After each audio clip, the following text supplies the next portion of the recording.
Hello.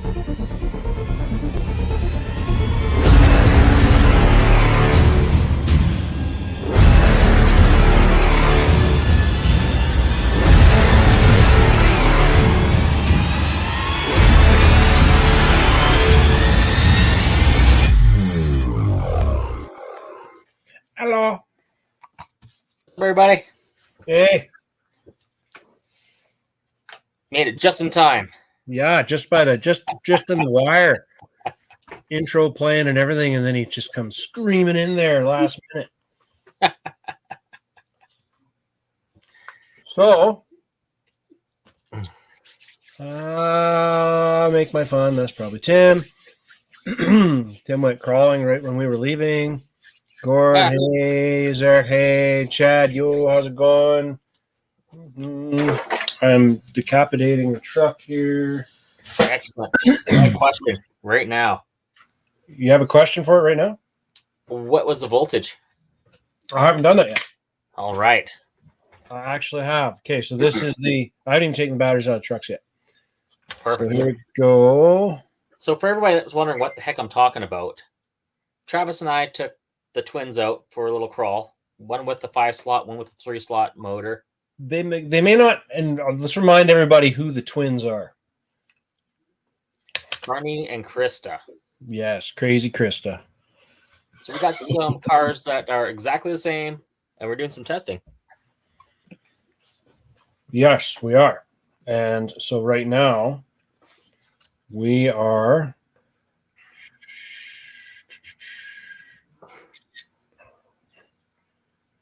Okay, so this one is 7.64 volts. This is the one you were running with the 17 turn. The fast one.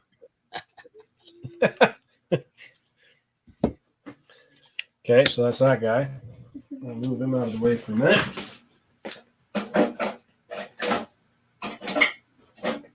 Here's truck number 12. Truck numero 2. Carney. Which ran the 16 turn 5-slot. Drum roll. 7.89. So 0.2? What did I say? 7.64? 7.89? Yeah. So that one, they ran the same trail. I wasn't quite as trigger happy as you were because you had speed, so you wanted to go jumpy jump on everything. Let's see here. Let's see these two pictures, okay? So 7.64, 7.89. So close, but still the 17 turn 3-slot used more juice. Now, whether that's because you were... And what? And was more better. More fun.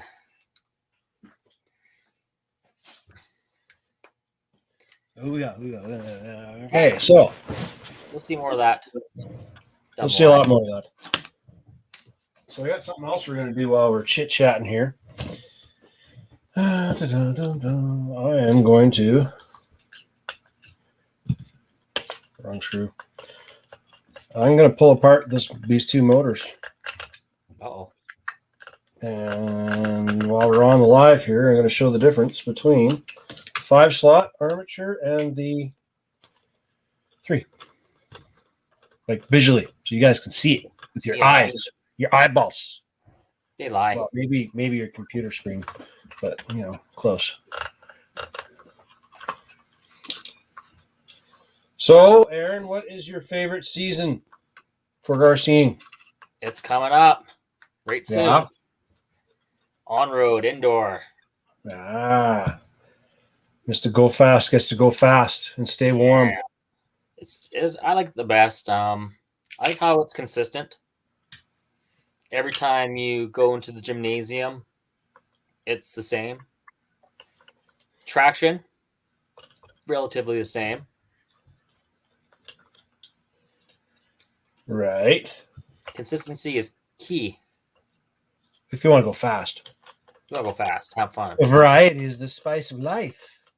Go fast and have some structure. Structure is key. Structure. My darn cats are trying to break in. What do you want? I gotta go in here. I got people sending me pictures, but that's cool. I'll check them out here in a minute.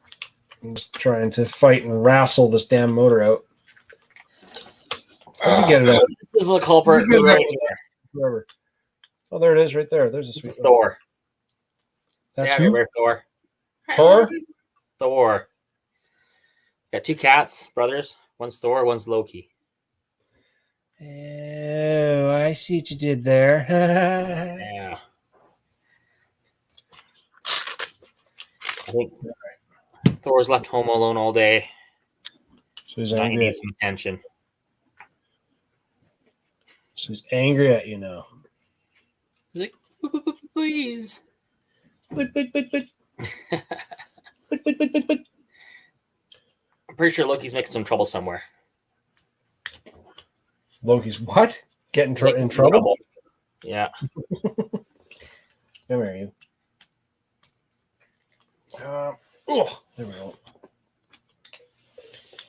Okay. So, what did you think? 17 turn would be your choice of your weapon of choice, or what? For crawl action? Yeah. I'm saying I like the brute. One we ran before. You like the Brood? Had lots of torque. Yeah, the Brood was a good motor. A little bit slower than the other one. Yeah. But torque was, I like that.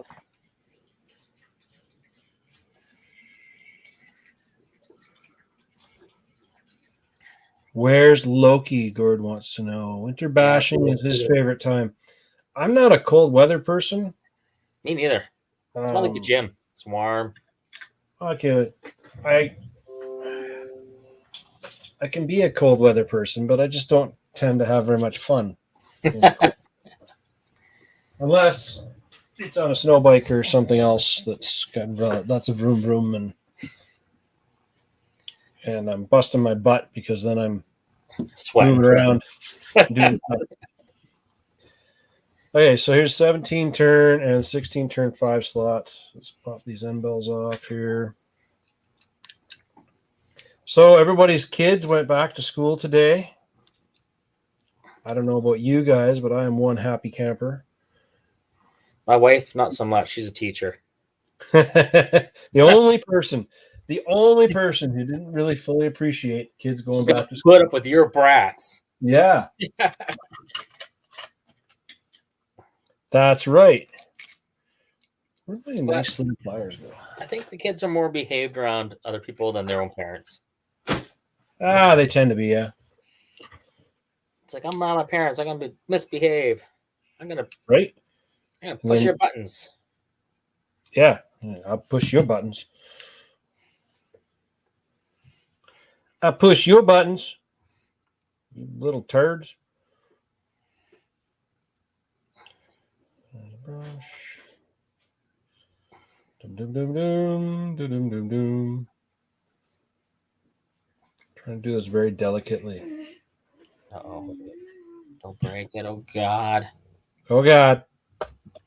Okay, there's the end bell. So they're identical end bells. You don't need to see that. What I'm trying to show you guys here is the armature. Come on, pop out of there. Oh. Ew. Ew. Ew. This is actually keyed. There we go. So for what people don't know is turns a motor, what it all is. What it all is, like what's in it? Like what's 17, 18, 19, 32? Okay, well, part of what we'll show everybody here is the difference. I wish I had my scale already turned on and set up. I guess it probably wouldn't be that hard to do it. was even thinking I might weigh these things so you guys can see the difference in weight as well. That'd be interesting, I think. So just so you guys know, these are both identical brand motors, okay? Like this is a Reedy Radon, and this is a Reedy Radon. Right on, right on, right on, right on. Right on, right on. Now, in the end of the motor is the end of the motor. Well, I've started pulling it apart here, but you've got your brushes, right? So you got one here and one here. One's running to your negative. Your negative goes to this side, and your positive's going to the top side. Doesn't really matter on this style of brush motor. It doesn't matter what side that is. When they come, generally, when you buy a lot of these motors, they don't even have ends wires soldered on them, and there is no specific positive or negative because the brushes come in 90 degrees to the armature, so it doesn't really matter which way you run that motor. Not the case on a lot of the sealed can motors, though. A lot of the sealed can motors, they run a different style of brush, and their brushes are run on a set of springs that hold. So you have one spring pushing down and one spring pushing this way, right? Your armature's in the middle spinning here. Actually, this way is the way you'd want it to be going. So that's pulling. So if it ever did snag, like say it was going, it's rotating this way and it snagged, it would pull on it instead of crumpling it like this. So our good old buddies at Horizon, yeah, I'm calling them out. Oh, God. The good old buddies at Horizon, they went and built the SCX-24. And the stupid old SCX-24 has a motor that is set up to run the wrong direction right out of the box.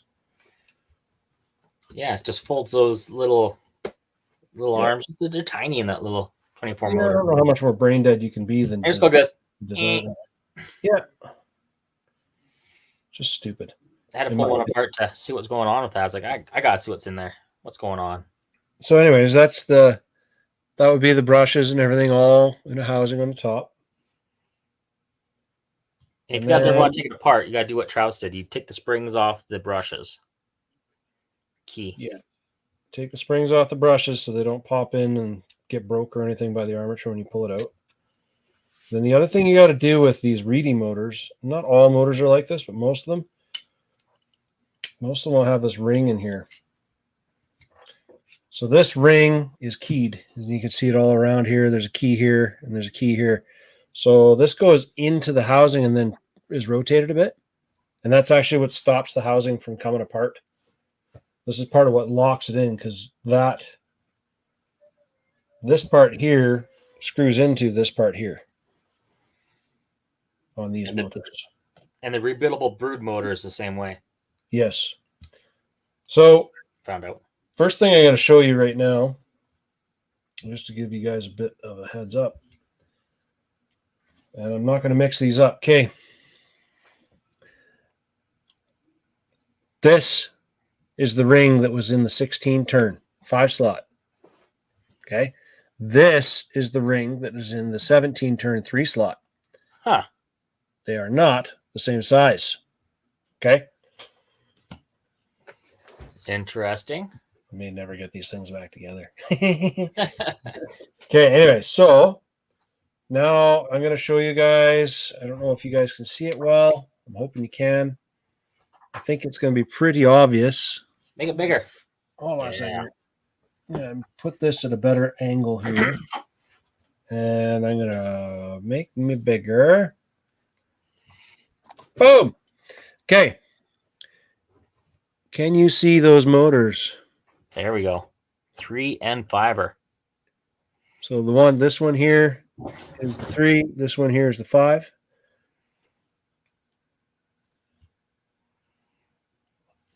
Shock pliers make it easy to pull that guy out. Yeah, I'm just trying not to lose any possible shims. Which I didn't. We're good. So there's the 5. And so that is noticeably easier to pull out. The 3. The 5 has a lot more magnetic power to it. So there's a couple differences here. This is the 3-turn, and you can notice the armature skewed. Okay, and you can see that there's 3 windings. So 3 slots, sorry, not 3-turn. This is the 5-turn, and it's all straight. They are not skewed at all. Hmm. And then you can see the armature here. Let's see if I can get it to focus here without being a pain in the butt. It's not like a normal camera where you can get it, but that's the armature. They're both pretty clean. These haven't really been run a whole ton. And there is no magnetic force here. So, a couple things that a lot of guys don't know and don't realize. People ask why brushless over brushed. So one of the things is there's no moving parts in a brushless. Well, there's moving parts, but there's no friction parts really in brushless. You don't have brushes rubbing against an armature, which causes friction resistance and slows things down. The other thing that a lot of people don't realize, and the reason they can get such high RPM out of a brushless motor, is you have this guy here, and you have all of these copper windings in here, okay? This has to be balanced somewhat, or else it's going to have a hell of a vibration. Now, when you do an armature on a brushless motor, which I don't think, no, I don't want to pull that one apart. I got one apart right here. You got one? Yeah. Okay, you got an armature out of one. You can show everybody here. So the armature on a brushless motor is just a magnet, and it's going to be perfectly balanced because they don't need to worry about windings, right? It's got a little bounce putty right there. Let's see if I can make you bigger. There you go. It is. Yeah. Focus. So Yeah, so that those armature, they're smaller in diameter usually. They're balanced way better, and you're going to get more speed out of them. That's one of the big reasons. There's no friction. And then in here is where the windings go in this one. Exactly. So in these guys, Subject here. let's see, these guys here, the magnet is on the inside of the can, and the copper is wrapped around the armature. On that guy, you have the windings are on the outside, and that's why the wiring goes into the actual can, and the magnet is built into the armature. So it's opposite. Yeah. And that's where when you start getting like motors and stuff with let's get back. When you start having motors and guys are talking about timing and adjusting all that kind of stuff, like I don't know if you can actually, I'll show you this right here. Okay, so this is the 5 slot. Let me make this bigger. This is the 5 slot, and as you can see, it's pretty well balanced. Okay. This is the 3 slot. Now, when I spin it around, you can see a couple of flat spots. There's some here. There's some here.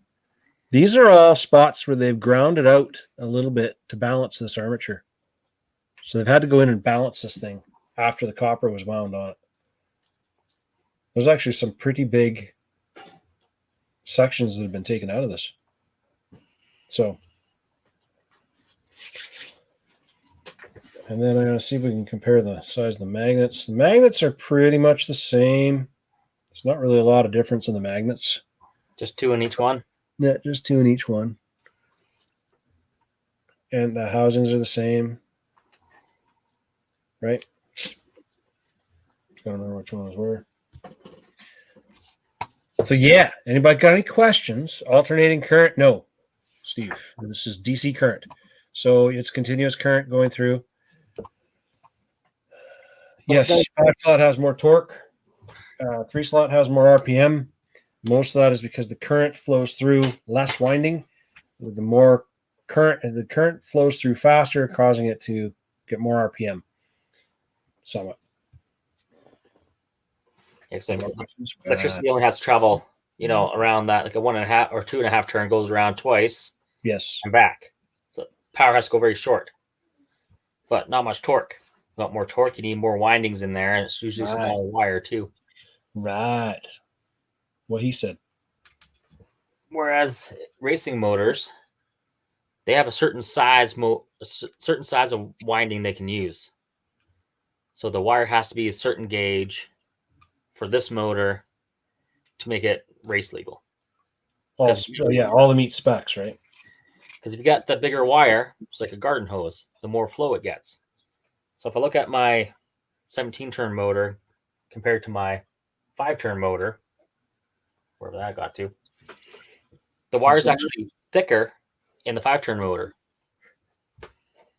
Well, then I'll show you another thing on these. I don't know if you guys can see it real well.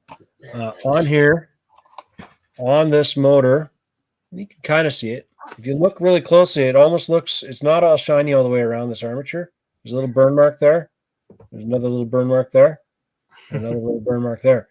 This is where, when your motor's spinning like this, and the brushes are making contact, and you get that little bit of arcing action that goes on in there. And that's what every single time this thing spins, you get a little bit more arcing.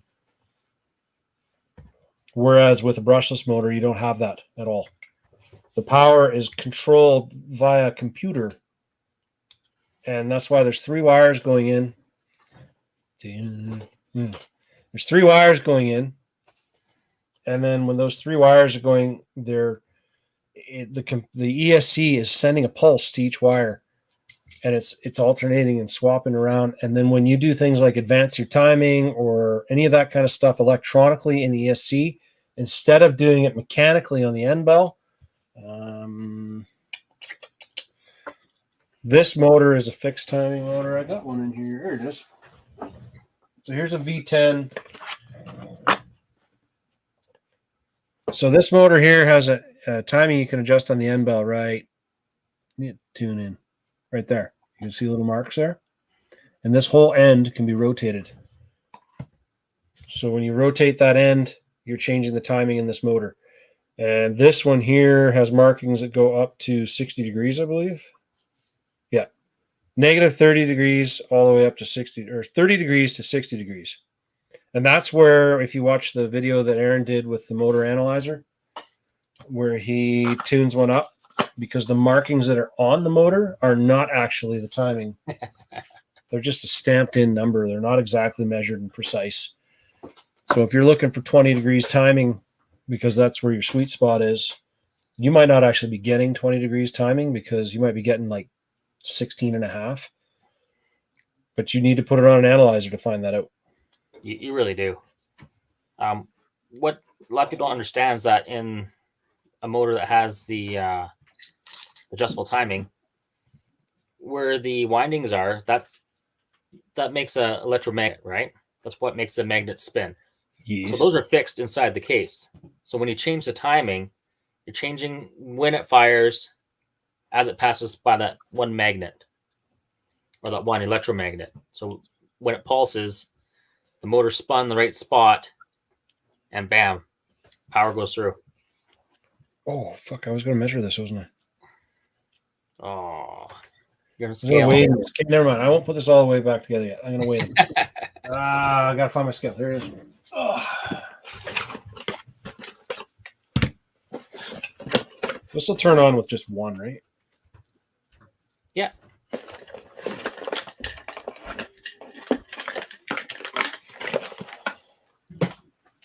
Actually, why don't I do 2? Might as well. While you're at it. You might as well. Let's do the blue one. Okay. This is a fairly flat surface.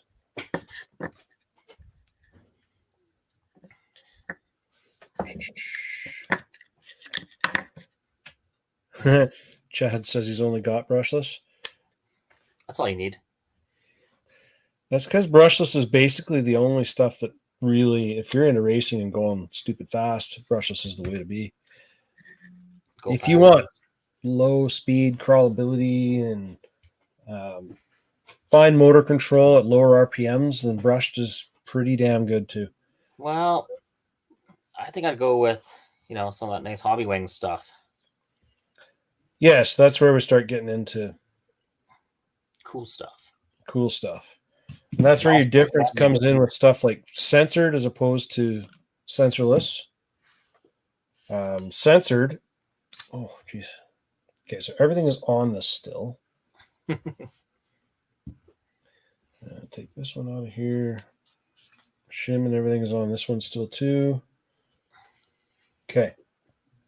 On. Okay, can you guys see the numbers 00 and 00?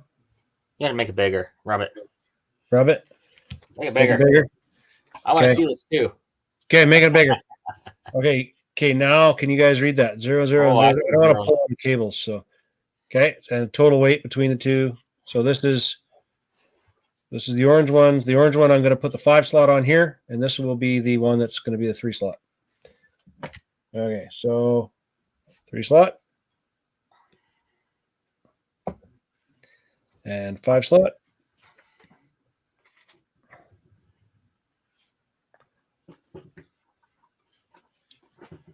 And there's your difference, 54.4 grams for the 5 slot and 55.9 grams for the 3 slot. So the 3 slot's actually heavier. And I think that's because there's actually more, it looks like bigger chunks of magnet. Oh, the steel. Or steel inside that one in the winding. Okay, hold on. I got to take a picture of this for our little video. Excellent. Excellent. Me. I'm going to agree with Chad. Brushless, way better. All the way. Axe combos for the hobby wing action. Those are awesome. Yeah, I love my axe combos.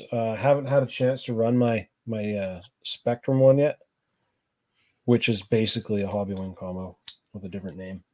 What I like about that is on the magnets, instead of just having like a whole slot down one side, they stacked them a little bit off, and there's 3 or 4 of them in there, and they're just a little bit off.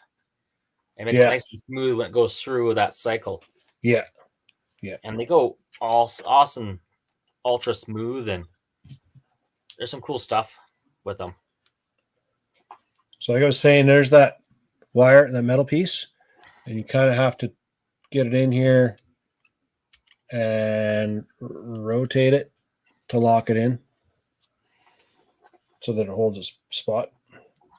And what will happen is when you rotate your motor, when you rotate your brushes, which is what's basically adjusting your timing on a brushed motor, you'll move it around in here, and that plate will move, and you'll see these little marks on the side of here, and you'll have a line on the top of the thing, and it basically all tells you everything you want to know. But here's the tricky part. Let's see if this will work for you. I had a little problem with the brood putting it back together.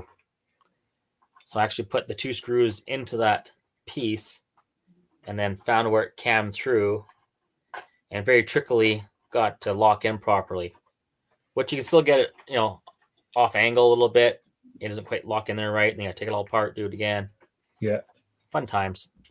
So I want this set at 0. I've set all of these motors at 0 on the cans because that is the best way to have an actual gauge as to where it is sitting for real. So you're telling me I could have cranked that up even more today? So could I could have cranked up mine. Okay,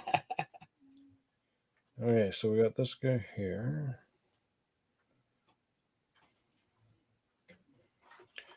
Now, some people are lucky, some people aren't. I have a tendency to be the one of the latter. So technically, I should be wearing safety glasses doing this because I'd get a freaking spring in my face. But okay, so you got those screws in, no problem. I got this on one motor. Still yet to do the other motor. I was trying to do the brood motor. It kept on pushing in more, and it's like, come on. That's because you were rubbing it too hard. Probably. Might have been late at night too. Might have been losing patience. Once again, rubbing it too hard. And so like there's a little keeper tab. So these two springs, they basically come out. I don't know if you guys can see here. Let's make it bigger here. Yeah, make it bigger. Okay, right. I need something I can point with. Let's do this. This right here. Whoa, can't do this on camera. Okay, this is the spring, and it's basically pushing on the brush right here. And then there's a wire that comes out of here, runs over to here. This wire here is the power coming off of the ground.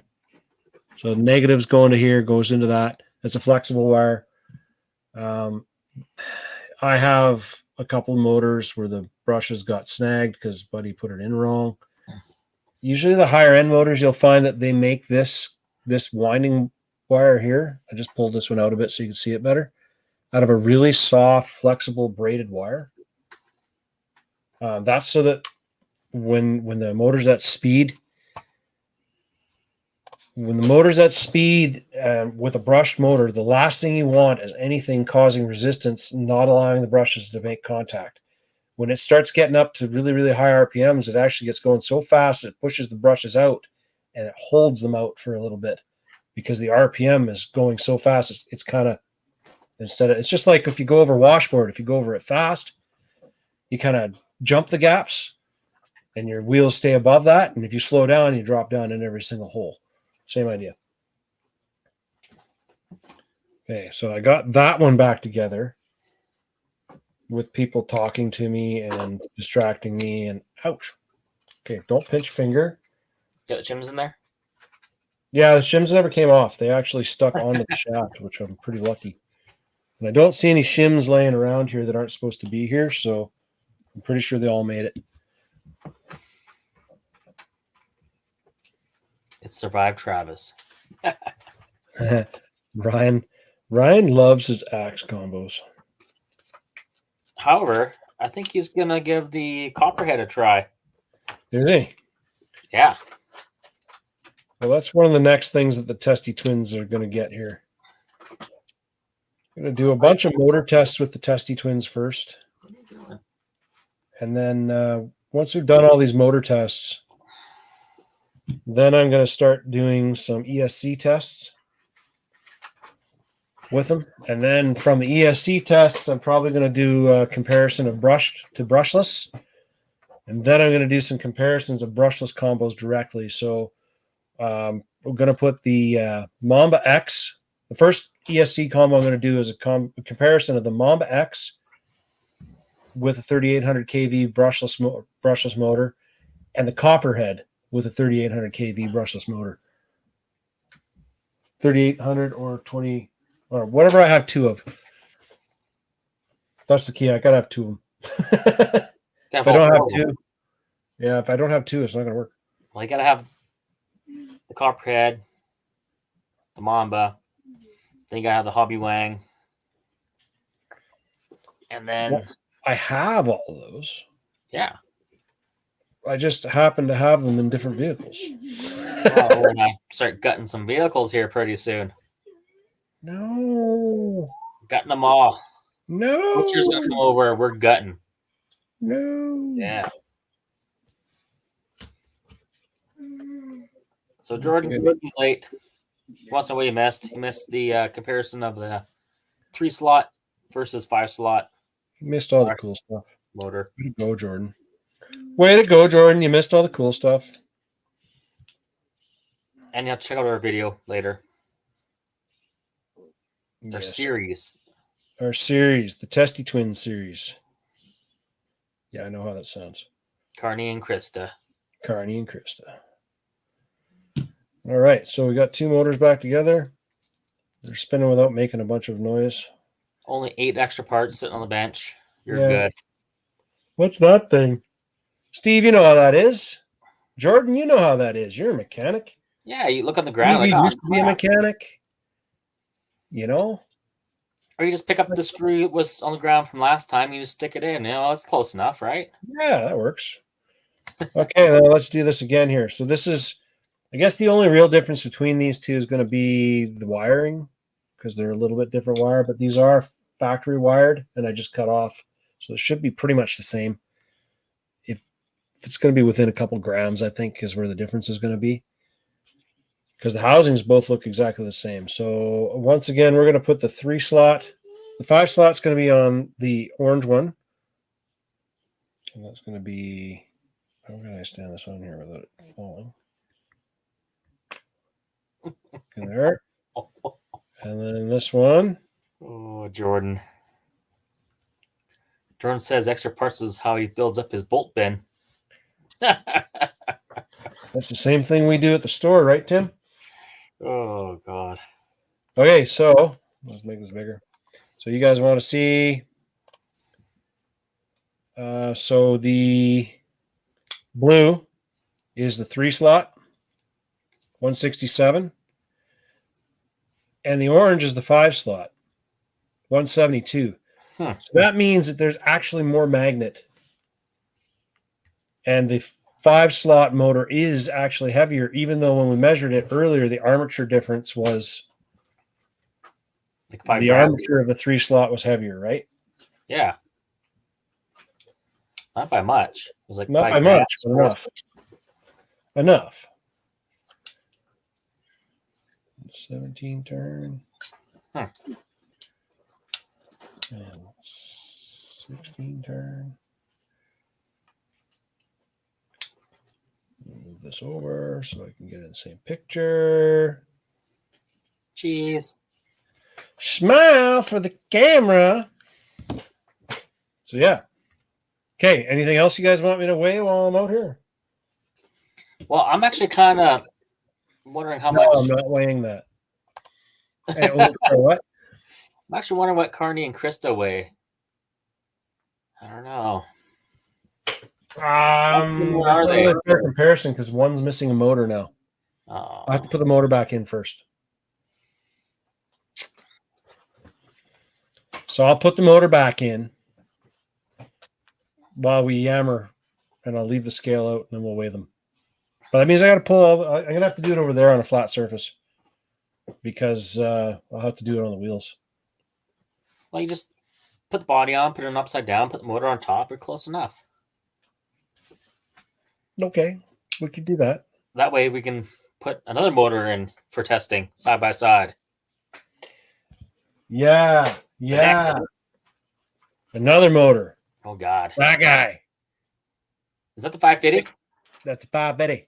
Well, since That's it's a 550. out of my car already, you can put that in my car. You want that in your car? And Krista. Well, there's only a little problem that I'm going to have to make that I know, because 550 on a SCX10-2, the bell housing actually runs into the battery tray. So I'm going to have to shave the battery tray just a bit so that the bell housing fits. That's okay. I'm not too concerned about making that modification. It's not like it's a huge amount of plastic that's going to be missing. I think we probably scraped off more plastic on the rocks today than we did than doing that mod would do. So yeah, I'll put that motor in yours. I'll put that motor in yours. Okay, so what am I doing? I'm going to turn this off. But I still let you. We still switch cars up while we do the testing. So. Oh yeah, I'm not worried about it. I just like the orange. They all come home with me. They all come home with me. So if I really get jealous, I'll just drive it at home. Send me videos.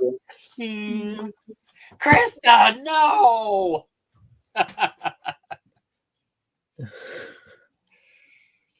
So, Steve, you're a fan of Chevy products. So before we get too carried away here talking, I'm going to talk about a few things. If you look down to the bottom corner of the screen, you see this oh so cool Camaro ZL21. I think that's what it is. Oh yeah, race package. Yeah, so I'm going to show you guys this because these things are just wicked cool. So let's start off with this guy here. You little bugger. This little bugger's getting to my fly tying stuff. I'm chewing it. Oh, oh. Look at you. Eating all that sheep hair. So is that not the sexiest drag body you have ever seen? Because I don't care. I think that is the most badass looking drag body I've seen yet. It is my favorite. I am absolutely going to do a complete build based on that body just because it is so cool. Yeah, I like it. I love it. It'll go nicely with my 84. The other Camaro body. So there's some cool stuff about it here. I'm going to see if I. So if you look at in the picture here, they come with different exhaust. I can't really make this much bigger. Well, maybe. Let's try this. Oh, that's what that was. The other piece So, was the exhaust tips. Yeah, so these are exhaust tips, and they're supposed to come out the side right about here. So you got your exhaust, your 4 and your 4 or your big singles, right? Nitro versus turbo. This is the wing that it comes with stock. There's a little bit of a plastic wing on the back that would be added on here, but that's not the only wing they make. But wait, there's more. I'll show you some more. Yeah, I'll show you some more pictures here first. I'm gonna make this smaller so I can get my thing here. Okay. I think it's ultra aerodynamic. So there it is in white. Oh, look at that. I love the way the splitter is on there. And if you notice on the splitter, I'll zoom it in a bit here, see if you guys can see it. Can I move it? Yeah. That splitter is actually, there's bolted in. And that comes with it. Yeah. Oh, that's sick. To my understanding, that comes with it. Then we got, there's a top-down view. So if you notice, you see the wing that's on here right now. This wing is not the wing that comes with the body. Oh. This car comes with the part that's in white in here. So that is stock and that's molded in. This wing is an accessory that you buy as well. It's about, well, their pricing on their site is like 18 or 20 euros, whatever that works out to. $1 million Canadian. $1 million, yes. I'll take. There was their 3D rendering when they first came out with it. Sick. Look at that awesomeness. Pro mod to the max. Oh, how come you got money down here? Why does my kid have money down here? I don't have money down here. Okay, so let's get around. I got to show you some cool stuff here. I have something cooler to show you. Oh, there it is. So this is the wing. Huh. Mommy has something cooler to show you. You have something cooler to show me? It's Yeah. for Is that something that you Also drive. through Biddy? It's for something you drive. Where were those? I'm talking the washer and dryer if you were doing laundry.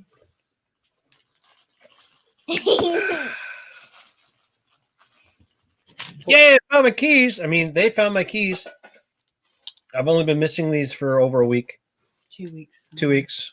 Yay, I found my keys. You know, because these stupid key fobs are probably $100 a pop. Why do you still Just have the need to Mercedes? do chores. I do chores, plenty of chores, Why do you still have the Mercedes on there? because we still own the Mercedes. As infuriating as that may be. Anyways, so this is the wing. This is what they give you.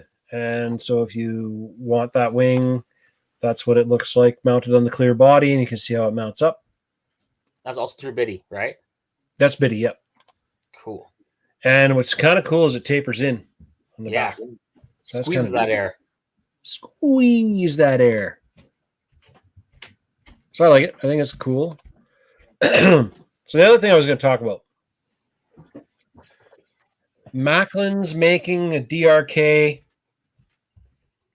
drag spec ESC.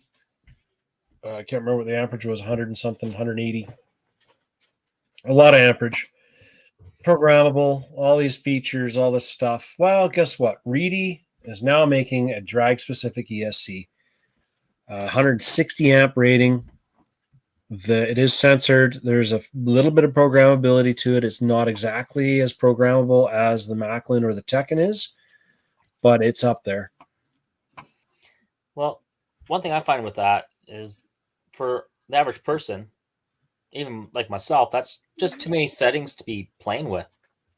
Mhm. Like you can program so much with them, and it's almost like, is it too much?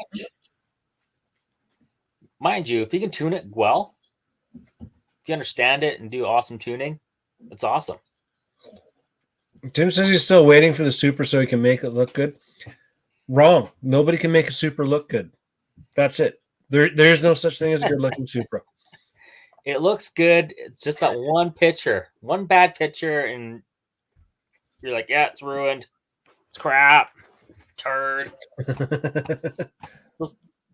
That just echoes in my brain. Turd. So then I'm going to show you guys this. Now, you guys most of you that already have a DR10, you'd recognize this. But you wouldn't DR10. recognize this. This was released yesterday. This is the new DR10 Pro Tech, I think is what they're calling it now. It's Ooh. basically a pro mod version of their old body, a little bit more rounded. Still has a back bumper though, so it has a back bumper, but it comes with this big wing. super wing. Super wing. So this is the new release DR10. With that, does it tell you what motor it has? It's a 3300 kV. Oh, It's the same ESC, same motor. Everything in here is the same as it was with the old one. It's just a different body style they put in it so that you can start doing some different looks. so this swing gonna miss? I don't know. I don't mind it. The DR10, I haven't looked at it that close. I can't remember if it's got this front clip piece on here like this or not. That looks a little different. I think that is different. Scott would know. Scott? Oh, no. We can't have Scott on here. He doesn't get an opinion because he thinks a pink Supra would look good. I don't know. Scott, tell me, was your body mount that far forward on the front, in front of your front axle? I can't not remember. I could look it up and find out. Probably could. Probably could, but that would be too much work. Why when The other Scott's thing- right there? Hey? Why when Scott's right there? Yeah, why when Scott's right there? So one of the other things that you guys might not know is there's been a shortage on oil for a long time. And then in the midst of this said shortage on oil, Team Associated decides that they're going to start manufacturing new bottles. So this is the old stuff. Okay. This is a 2-ounce bottle. The new bottles are 4 ounces. What? Daddy, So here's your Father's Day present from Maddox. that's my Father's Day present from Maddox. Yeah. Where was that? It was lost in the mail. We keep finding all kinds of really cool things. Maddox made me this for Father's Day, and then he couldn't find it on Father's Day because, well, because it's Maddox. Thanks, Maddox. Hello. No, not hello. I said, thanks, Maddox. You're welcome. He doesn't even care. From last He doesn't even care. That's from last year, by the way. Yeah, it's from last. Grade Wow. 5. Okay, so anyways, we have So 4-ounce bottles now. Double the size. So that's pretty much across the board. Anything that's made by Team Associated for oils and silicone fluids are going to be these larger bottles now. Then I found this. This is a new Supra body, I think it is. No, GT. This is a GTR body. And this is made by Firebrand, which is the same brand that made your drift wheels that you have. My green Those ones. drift wheels, the green ones. So Firebrand RC's come out with this body. Aha. Not a lot of information about it. It's Fire. on a high price, I think. Probably. And then I was looking at Asia Teases, the new Jimny 1/6 scale. Suzuki Jimny.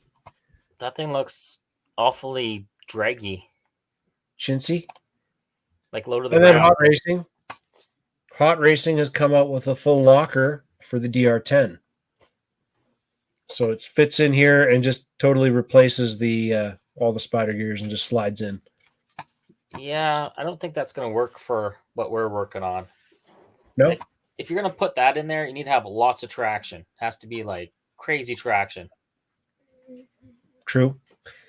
And then Vanquish 410 people. Incision has finally come out with a light kit. These light buckets, you take out the factory headlights on a 410 body, either the pickup truck version or the original. You unbolt the light buckets from behind. These bolt back in. It is controllable from a third channel, as you can see the receiver here. These are your rear tail lights. These would be your front headlights, and they wire in directly. They run off 3S power directly off your battery. And they're supposed to be fairly high power lighting. So that's new. Does that plug into your balance board or balance Yeah, plug? plugged in your balance port on a 3S battery. I did not read or see whether or not if it requires 3S to work at all. It probably does. Oh, no, 2S. There it is. It's right there. It says right on the back of this. It says 3-cell. high power 2S or 3S LiPo and the receiver plug. Any available channel to activate remote switching can be accomplished via the auxiliary channel. 5mm buckets not included. So 5mm buckets, that doesn't matter because they bolt in, replace the front headlights. Those 5mm buckets for the back, for the tail lights, you have to figure that one out. What do we got here? Receiver plug, JST battery plug. So yeah, high power, bright white. Aluminum heat sink, which is kind of cool. Yeah, so that's a new one from them. Incision's been doing some pretty good stuff. Incision is basically a sub company of Vanquish, if most of you guys don't know that already. So like if it's going to be a little bit of a cheaper version, if you don't want to pay the VP prices, sometimes you buy Incision and it's a little bit cheaper. And, just about the same quality. Well, in my opinion, it's the same quality. So what's this next thing here? Yeah, Scott says they relocated it. On his body, it's at the shock tower, and they relocated the body mounts forward. So that's actually probably to help push the front end down a little bit more with the slope of that body that's on there. Well, it's just a better spot to mount the body in general. Yeah.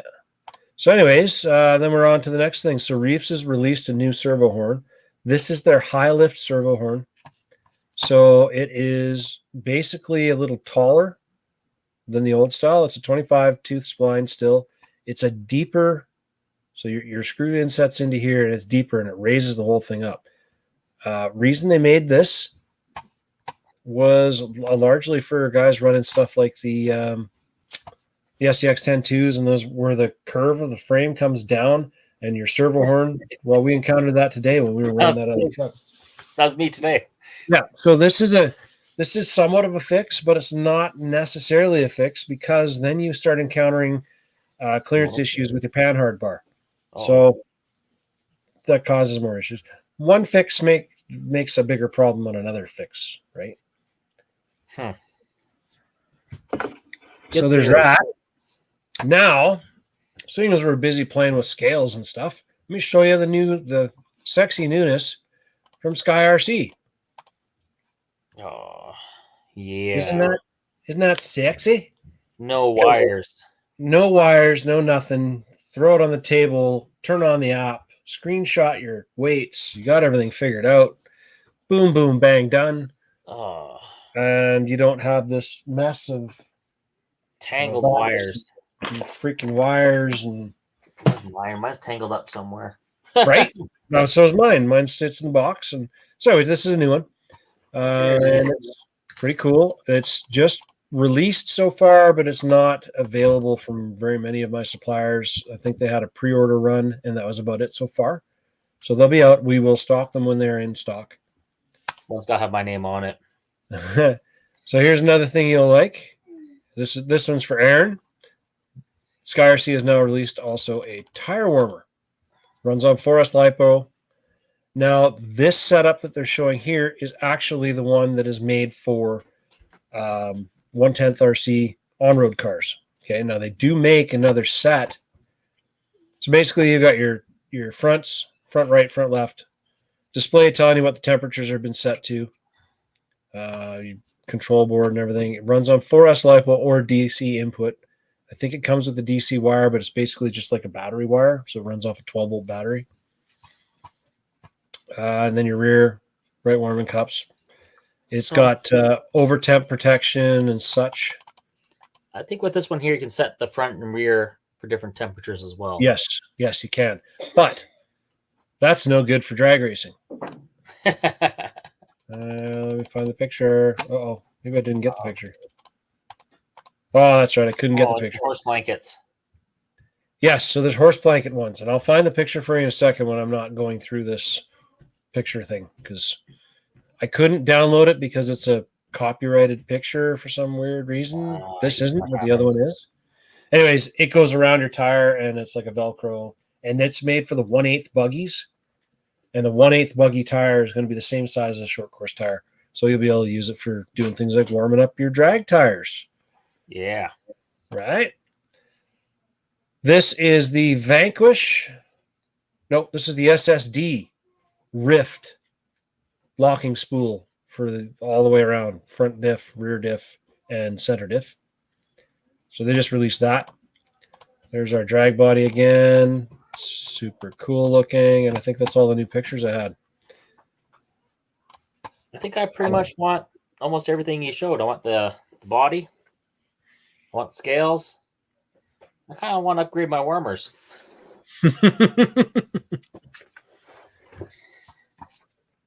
Let me find the warmers for you here. Sky. That would help with, the burnouts we do to heat up the tires. Well, it would help because you're not wasting rubber. Yeah. You're heating them up, and then you could just do a little bit of a burnout, not these great big huge ones that some guys are doing. Tim. If you don't smell it, it's not ready to go. Yeah. Okay, let's show you guys this. Share this. Share screen. Let's share window. Share tab. There. Share. All right. So this is the Sky RC. This is that warmer, but this is Sky RC's professional version. Yeah. Tire warmer, silicone warming cups. So these silicone warming cups are supposed to sleeve over and kind of press fit on to hold it tight. That's way better than the old cups. Yeah. And then there's 12-volt voltage with a current of 8 amps. DC connection. So basically a car battery. Temperature controlled by the computer. You can individually set each tire to a different temperature. Ooh.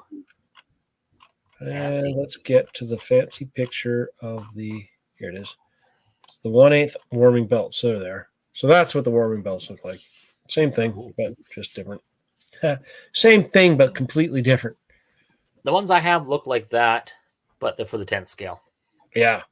And I don't have programmable. I have one temperature for all the tires. One temperature for all the tires? And one crazy little heat temperature sensor that goes in there in one tire.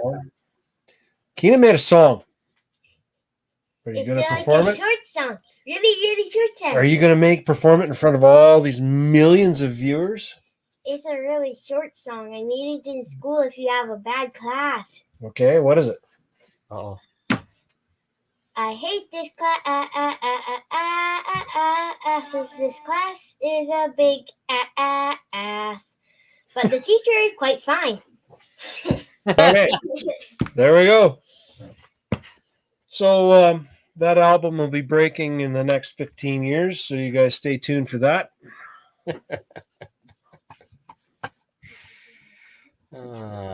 Just got to catch up to everybody's Pink Supra. Gord's liking the 13 kg servo quite a bit quicker than the 25 kg. Yes, well, that's why, because you've got faster gearing, so it can go quicker, but it doesn't have as much torque, so that's why the kg rating's lower. All true. Okay, now what were we doing here? I was going to measure weights and stuff. That's right. Okay.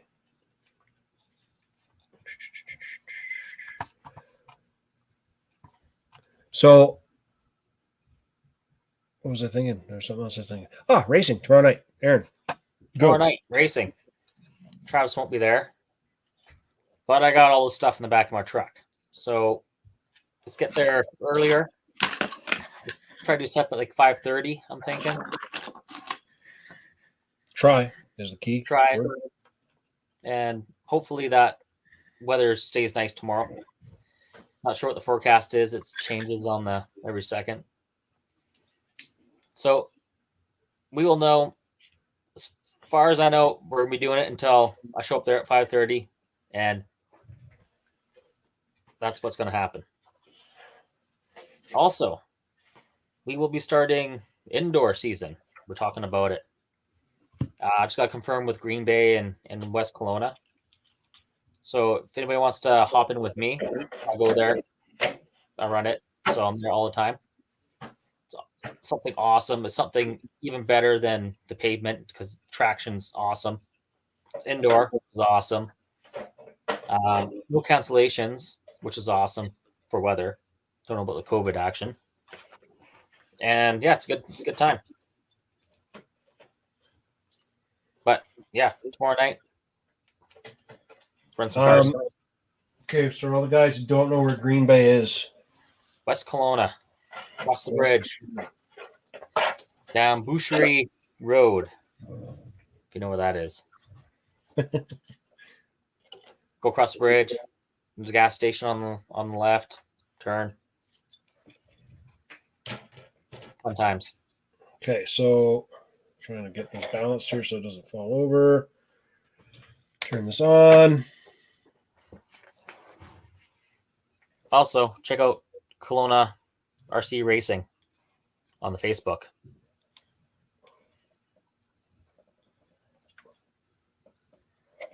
It's gonna balance. It's gonna go forward. Oh God! So close. So close. Okay, let's try balancing it on 2. Ooh. Okay. Ooh. This is much easier to do with 4. Okay, so it is. Just got to get it to sit here for a second.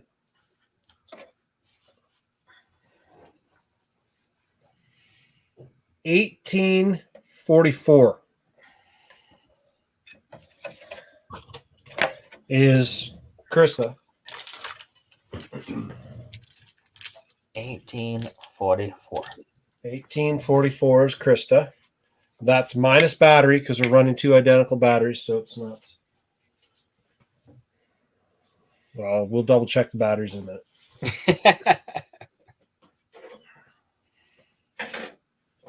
They should be within like a gram or 2. Usually.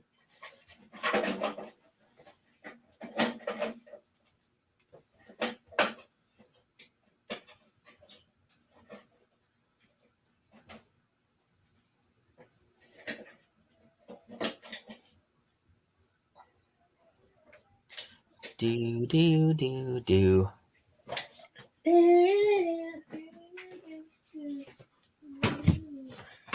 Okay, so what did I say? 1844? 1844. I wrote it down. 1844.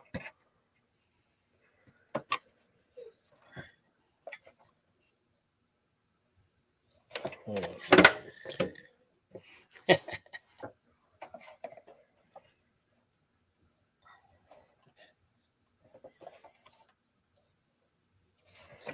Holy crap.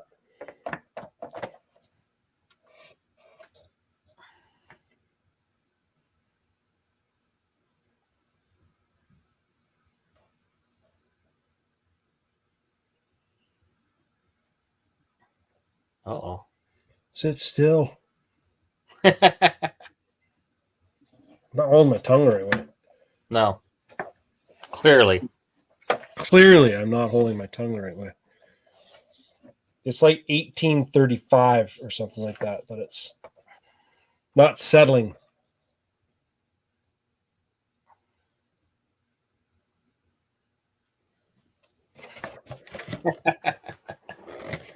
Damn it, man.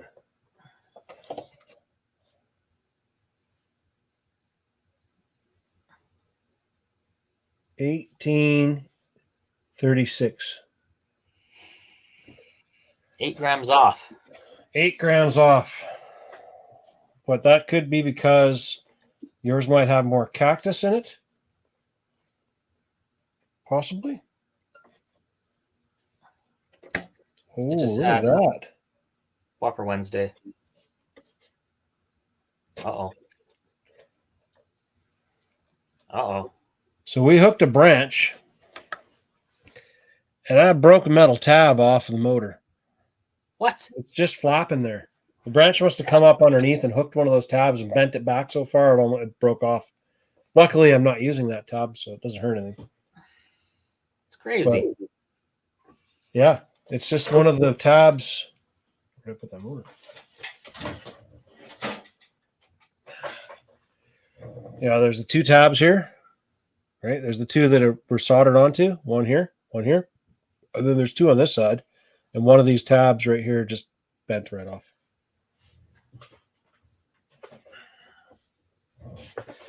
Now let's check the batteries. 1 battery, bah ha ha ha.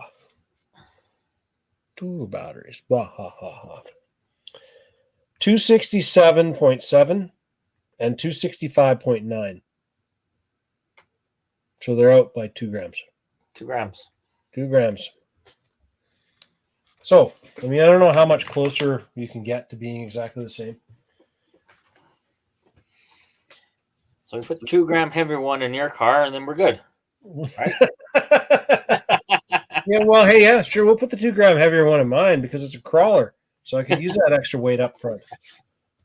That would work awesome for me. Yeah. Okay. Any more questions? We got here, man. Gord talking. Now, Ryan sent me some pictures. I want to see what they were. Just got to see I if think he's I know what the pictures are. He showed me today. Okay, let me look at them here. Let me look at them here.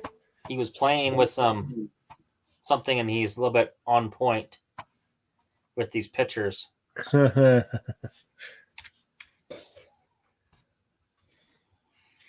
what you did there. So if you guys haven't been in the store, Travis just got on this new rack of paint, and it's on point paint. What I do like about them, they have those extra big cans for the backers. Yes, these guys. Yeah, you got some sitting right there. These guys. And then there's the colors. And then there's the backers, right? And then for comparison,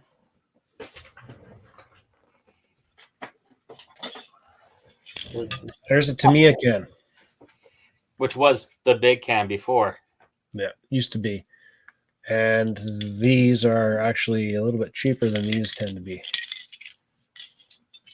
And the colors, so far from the paint jobs I've seen Ryan do, they're pretty damn cool. I'm really, really interested to see what this chrome turns out like.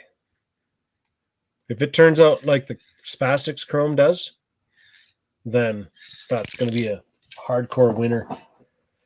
So here's our other body. Oh, he built that one, did he? That's that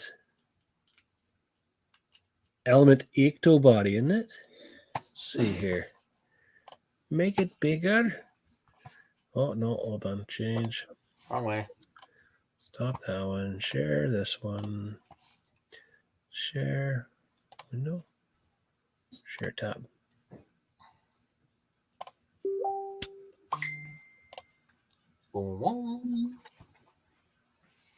That guy. Da-ding. So that's a new one. So that's that blue with the looks like a silver or white striping on the side. Silver racing stripes. Looks good. There it is, climbing the rocks. It's familiar. It looks like somewhere we were today. Yeah. Were we just there? Yeah, I think we were just there. It looks to me like he's got his Boom Racing wheels on it. He said that thing is awesome. Awesome. There's his Capra. And there's his Orky truck. Let's see what Gord sent me here. I still think they need to mechanize their stuffs.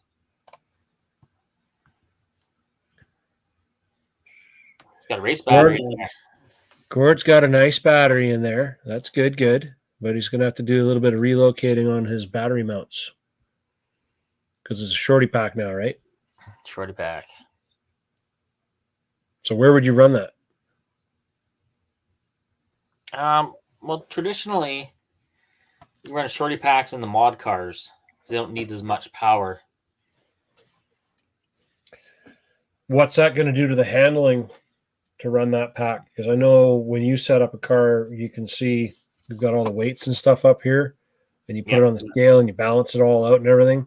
So if you run the shorty pack forwards or backwards, it's going to throw off your balance, and you're going to have to add a little bit of lead weight to this side so that this battery weighs the same amount as the full-size battery would have, so that your car runs even side to side. Well, what they do have, they have a one that bolts into the same stock post positions, and it offsets it with a brass weight in it. So I think there's 40 grams in the front, 40 grams in the rear. Okay. That makes up for the weight that the battery would have been. Okay. And it keeps it low. Because that's the key thing with the touring cars. You want the weight down low, just like a crawler, right? Low as you can. So you want that weight right on the chassis. Yeah. And even through the screws. They make weighted screws for these things. So you put your heavy weight screws on the bottom, and then your light aluminum screws on the top. Right. Lowering the center of gravity even lower. Right. But you're still, Gord, you're going to love that battery compared to the ones you've been running. You thought your car was fast before. That battery, 6,000 milliamp with 130C discharge, that's going to be a yammer jammer battery. Yeah. Oh, yeah. All the I mean, your Velcro strap is going to hold it somewhat. I would probably I would probably try and cut a piece to fit in here and try and put that battery centered as much as you can to keep the weight as equal to what a full-size battery would have been as possible. Yeah. Or you just wait and get Aaron to help you out and bring some sticky weights with you so Aaron can line them up for you. Yeah, we'd also get some brass and cut little ears in it and double-sided tape it to the chassis. Yep. I think we got some brass sheets at the store still. So... Oh, who's messing me now? Make some ears. Oh, Scott's sending me pictures. Scott's got some pictures. Oh. Here we go. Hey, Scott. Me and Aaron have some questions and propositions for you. Uh-oh. Pinky. I'm calling it Pinky. Pinky in the brain. RX. Oh. Thing's awesome. Oh, whoops. Oh, I hit the wrong button. Okay, there we go. I like that. That is actually, I like the way the wheels are sitting in there. Yeah, it's sitting beautiful. My friend Jeremy used to have a CRX. We used to bomb around in it. Happy little car. And there's his Euro. The Fox body. Bagara. He's even got window nets. Yeah, he does. Nice bright color for running at night. Yeah. Push the button again. That was the one we were looking at. Yeah, two side by each. There we go. Yeah. It's going to be cool. Wish I was going to be there, but I have to go to Vancouver. So You don't Understandable. let Mom go by herself. yeah, I have to. Why you won't let Mom go by herself? You think Scott looking for a new body for the scale spec car. dude hotter than you? No, she's never going to find anybody hotter than me. Come on. I'm not worried about that. Stand first. Speaking of running at night, Tim says, wow. Tim sent more information. Ooh, look at that body. That has got 80s retro all over it. Oh yeah, look at that. I'm going to make it bigger. There we go. Sweep. So I think this one here fits Scott's car. And I have two others here.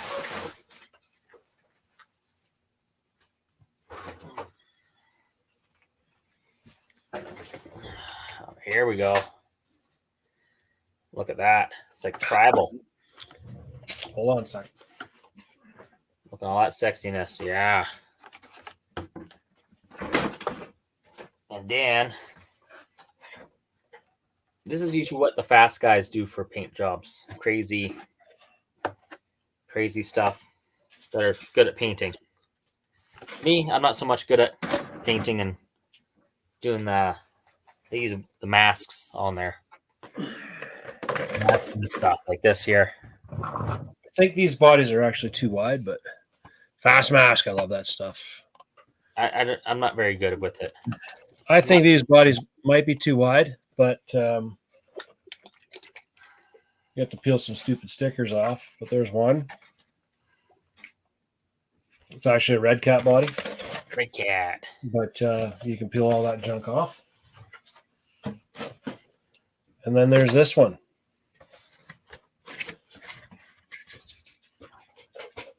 Which has got some carbon fiber looking stuff and kind of looks interesting. These would all be good bodies to run outside where you're not worried about scratching the crap out of them and destroying them. I'll bring this with me, Scott. In the bin they go. Here's Tim's answer to running at night. Oh yeah. Right? It just needs a little disco ball inside it and just spinning around. Yeah.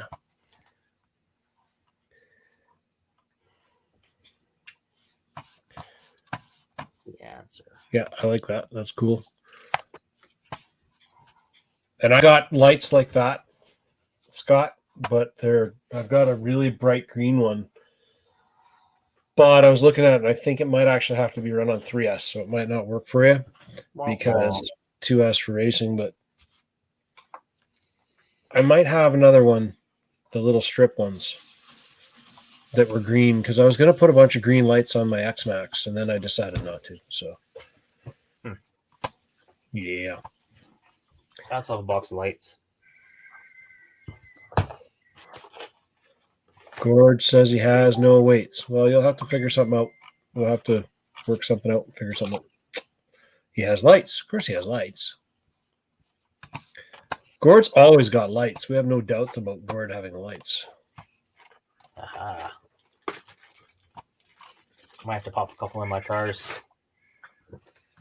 Well, the later the evenings get here, the more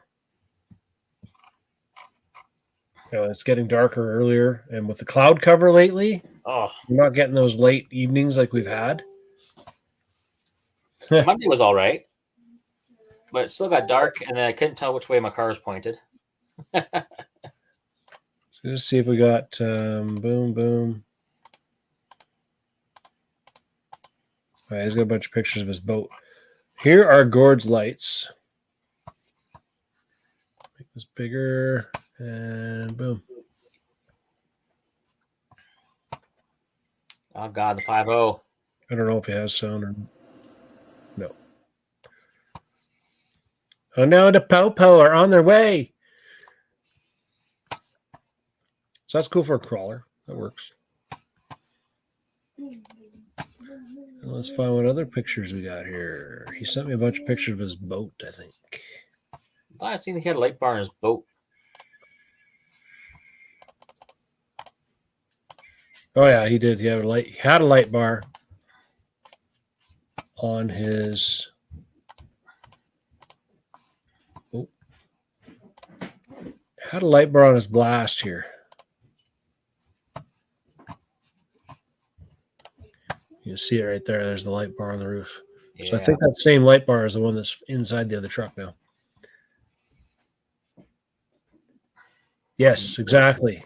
Gord, swing by any tire shop and buy a strip of the stick-on wheel weights. That's what we're going to use to put on there anyways. Yeah. I recommend for your on-road car to get a strip of 1/4 ounce, because they'll come in 1/4 ounce and 1/2 ounce sizes. Get a strip of the 1/4 ounce ones so that you can do finer adjustments than the big 1/2 ounce ones. Or if you can, get one of both. Or get one of both. Sometimes with the tire guys feeling really generous, they'll sell you an entire box. And that's the same stuff that I use for weighting wheels and weighting anything, really. Yeah, that's exactly the same ones I use on my on-road stuff. Yeah. They do make a one that's like carbon fiber looking wrapped on them, but they're the same thing. They're exactly the same. And they're 5 times the price. Oh yeah, they are. Because they look like carbon fiber. Because here's the really weird thing, okay? You're trying to add weight, but let's make it look like a lightweight composite material. Yeah. Makes sense. Right? But if you put it on top of the carbon chassis, it kind of blends in. Yes. That's it. Blends in. In a black if you really wanted to. Yes. Black spray paint. Done. And when we say black spray paint, we say that like after it's when it's not in the car. Yeah. Don't spray the chassis. Please do not spray the chassis. Okay. So this is the Mr. Radon.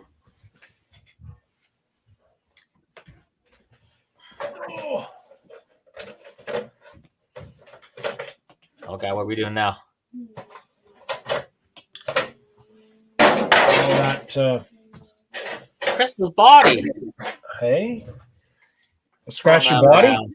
Oh no! When you guys watch the video, you're gonna guys see some tumbles down a couple spots. I really thought that it was gonna disappear down over the edge of that cliff that day. That one, I was positive it was a goner, but it wasn't. We lucked out. I lucked out. Yeah, you did. Like a lot.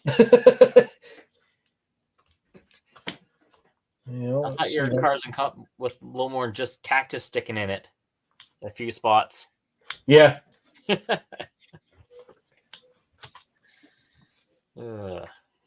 Fun times. Okay, so I need to get this guy in here, and I need to make it fit. God, I just barely need to get rid of a little bit here.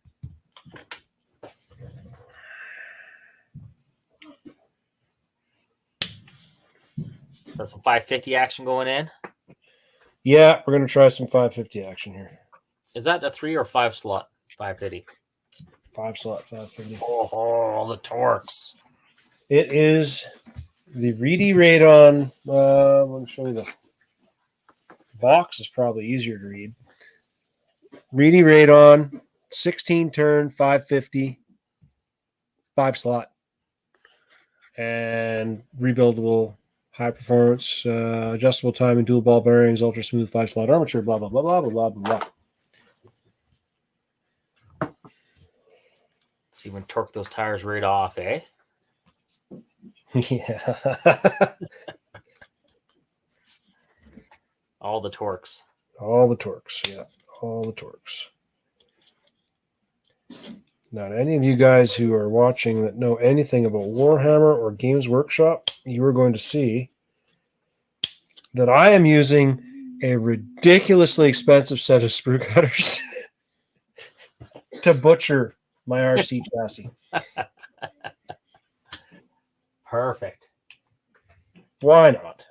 Perfect. The only person on here right now that might cringe might be Ryan, but then again, he might not even care. But then it's cut in plastics. That's what it's designed to do. Right? Yes, it's not meant to cut plastic this thick. But is it doing it well? It's doing it awesome, actually.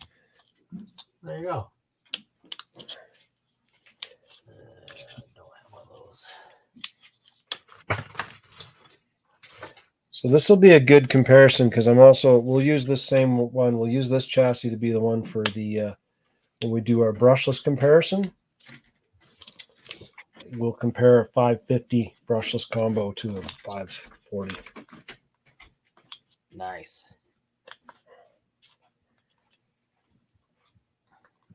But those rigs are pretty light.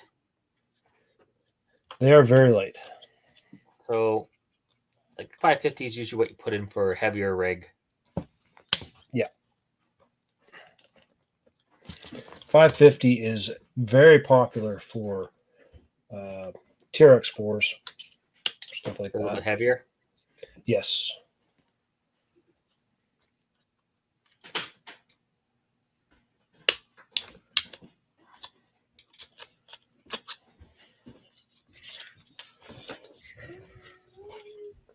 So Gord says he needs a battery cell checker. Do you have any of those at the store? We did. I'm not sure if we still do. We used to did. I used to have one kicking around here too, but not sure where the hell we got to. Oh, Never use them. shoot. I forgot Gord's banner again. No, you're studying. Gord, disregard what Tanya just said. She did not forget your banners. I told her not to bother with them right now. She has studying to do. Where's your hall pass? I'm going to bed. That's not I'm much. putting more. kids to bed. It's 8:30. It's That's something that needs to be not done. much It's called more. parenting. That's not much. No, parenting. Bah. Yeah. They take care Bah. of themselves, don't they? Yeah, I understand this. They whip their own bum. They're good to go, right? Yeah, you feed them a little bit of food. They eat it all. Each They want snacks. You want snacks all the time. Snacks. There we go. Snack.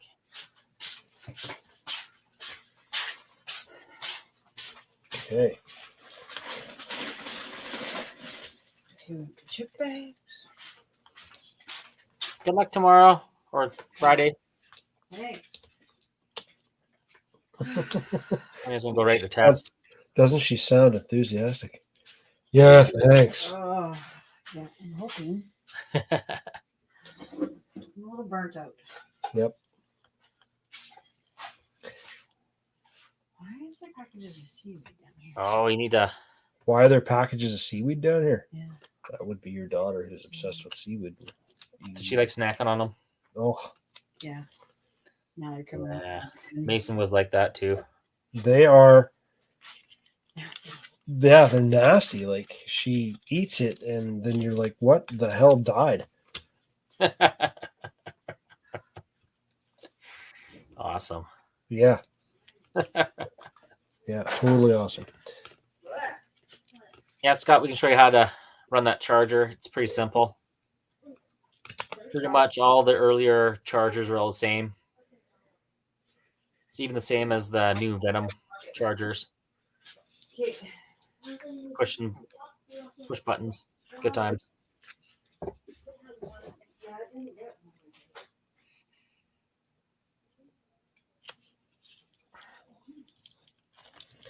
All right. Is it in there yet? It's fitting. Yeah. Done yet? No. Done yet? No. Oh, no. No. You know what would be really handy that I need to buy, and I keep forgetting to buy one. I need a ball end. One of these little guys. 2 mil ball end. Yeah.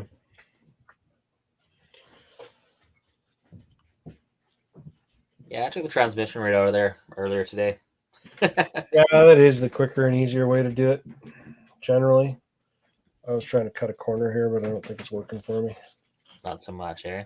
Not so much, no. Not so much. Pedal stacks. Pedal stacks. But it could also be that my motor is hitting this mount. That's what it is. It's a freaking tab on here. The motor's God. hitting. Okay, now thought chop plastic out of there. Now they should be about the right weight now. Same. Should be the same. Yeah, you're right. Okay, let's see here. Come here. Come on. Come on out of there. You get out of there. There it is. There's that piece of tabby plastic thingy. Yeah. Gone. Racing weight. Now I can move the motor for the most part.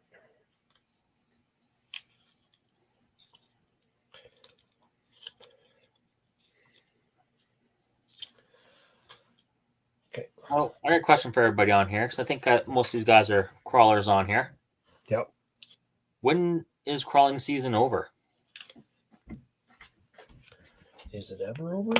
Is it ever over? It depends on what you call season. The snow wheeling. Yeah, because they make the new track kits and stuff for everything now too, right? So really, it's not ever over. Yeah, I don't know. Getting cold, wet feet, trucking around the snow. That's not my favorite part. Not fun for me.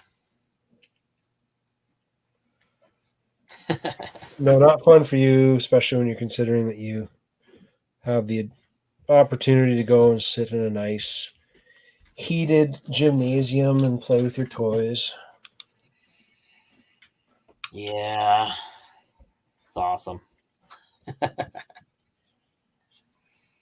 Wet feet. And then the other part too is you got to take car all apart, oil the bearings. Stuff's full of water, gets rusty. Well, you're assuming that people do maintenance. Just let it rust. That may not be a proper assumption. How can you not? Like, it's full of water and dripping and molding. You just like throw your wet crawl in the corner to grow fur or what? Yeah, something like that. All Grow right. fur and rust spikes and all that good stuff. So Mr. Aaron has now got a 550 in his evil twin. Let's spark this bad boy up and see if it's working. Well, don't plug them backwards. No, I can't.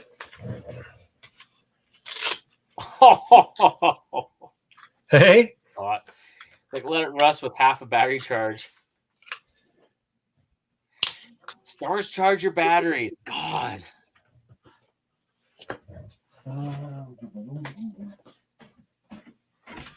man. Yeah. What's this one?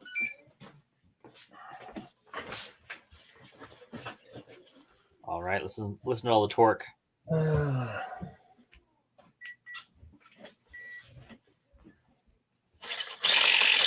Oh yeah.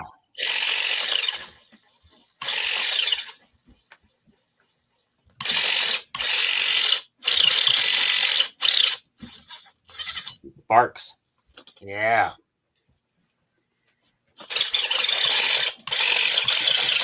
So now we're going to compare this one. That's not gonna scream.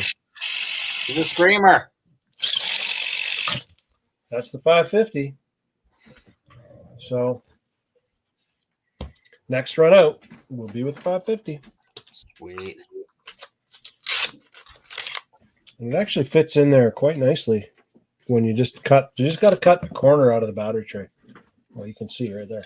I just had to cut that little corner. Huh. Yep. Sometimes you gotta cut some corners. Got to cut some corners.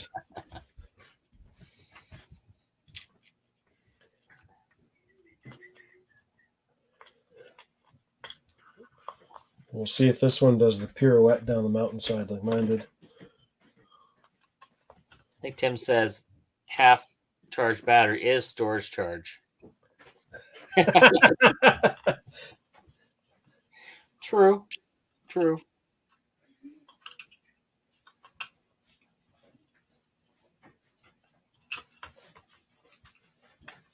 You gonna show everybody your rims and tires? I got the tires, but those aren't my rims. Those aren't your rims. Those are the rims that you want to sell your sister. Yeah. Which I actually think is going to work pretty good because she wants like a bright, colorful themed. Like she picked every single color I've got. If it was bright fluorescents, pinks or purples or anything like that, she wanted it. Sweet. So And then she doesn't like the You can do like a stripe of each, make it rainbow. She doesn't like this green. If she doesn't like this green, she could always paint it. she could. These are the tires I got. So he's running. He's going to Flavor are run. they? These are Patagonias. No, these are Duratrax. Sorry, Wrangler Duratrax. These are actually, Max. These are the same tires we have on the truck in the winter. These are the same tires that Grandpa has on his truck too. Okay. Okay. That's awesome. And So- I got my truck over here. Yeah. Well, Okay. we'll show Yeah. that off when you actually get something done on it. Yeah. For now, it's time for you to go to bed because you have to get up in the morning. Go to sleep, you little creep, or I'll hit you with the hammer. Oh wait, that's not how it goes. Okay, so there you go. We have a 550 can mounted up in there now. Sweet. 550.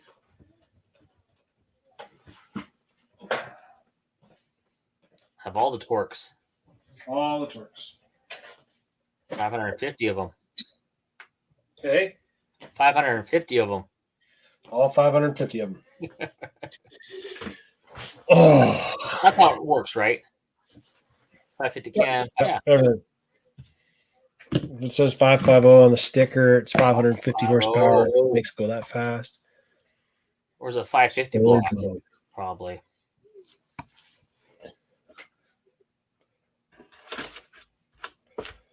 So, trying to think of what else I was going to talk about tonight. There was something else I was thinking about. I was actually talking to you about it. I know what it was. Drag race chassis Ah, yeah, there we go. and R1 action. That's Huge the one. capacitors the size of your head. Let me see here if I can find it. So R1 makes these huge capacitors. They're the size of your brushless motor. They have them in two flavors, 2S and I think 4 or 8S. I can't remember what it was. 2S and other.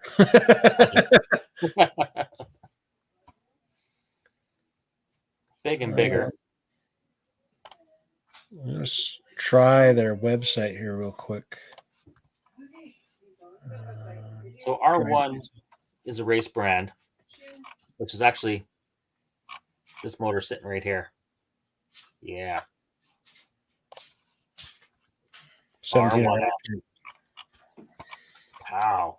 I'm going to pack my clothes. Okay.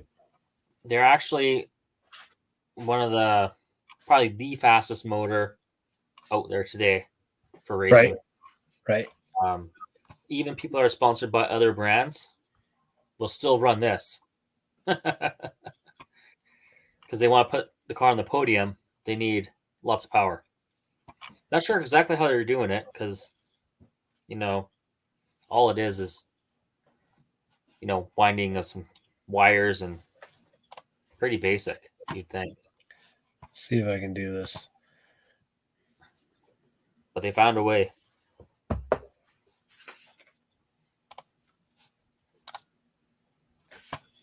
Oh, their damn site's too quick. What's going on? You're excited too quick? No, their site is too quick. Uh-oh. I'm trying to maybe they got some pictures on Crackbook. Trying to get a picture of those capacitors. It says it's 45 millimeters long. 45 millimeters long. If you look at it, it's There you go. where is it here? That much compared to your motor. Yeah, it's 45 millimeters long and 29 millimeters around So slightly smaller than a around motor. than a motor. It's like about the size of a 380 motor, basically. Yeah. Pretty close. Actually. Where's my 380? It's over yonder.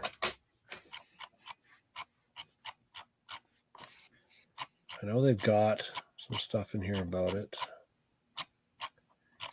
When they released them, they put pictures up. Here they are.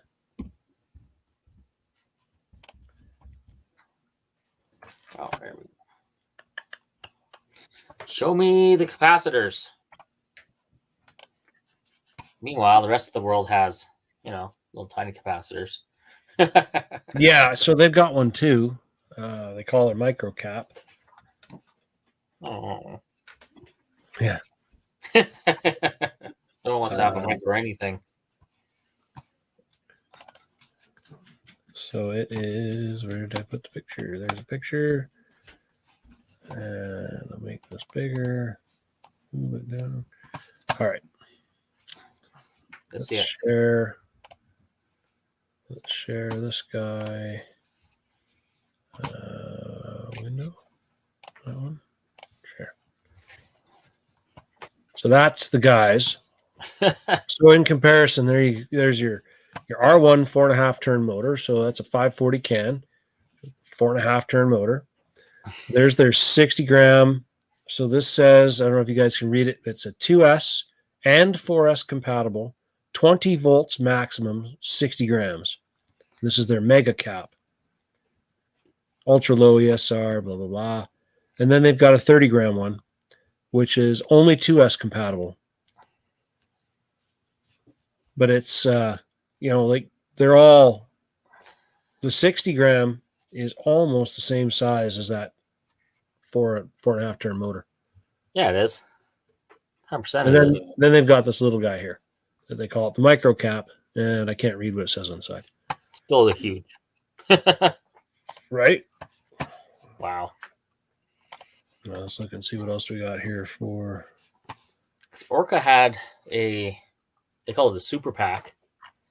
And after you fire up your car, you can actually get a couple trigger pulls on it with no battery hooked up. Yeah. If I can.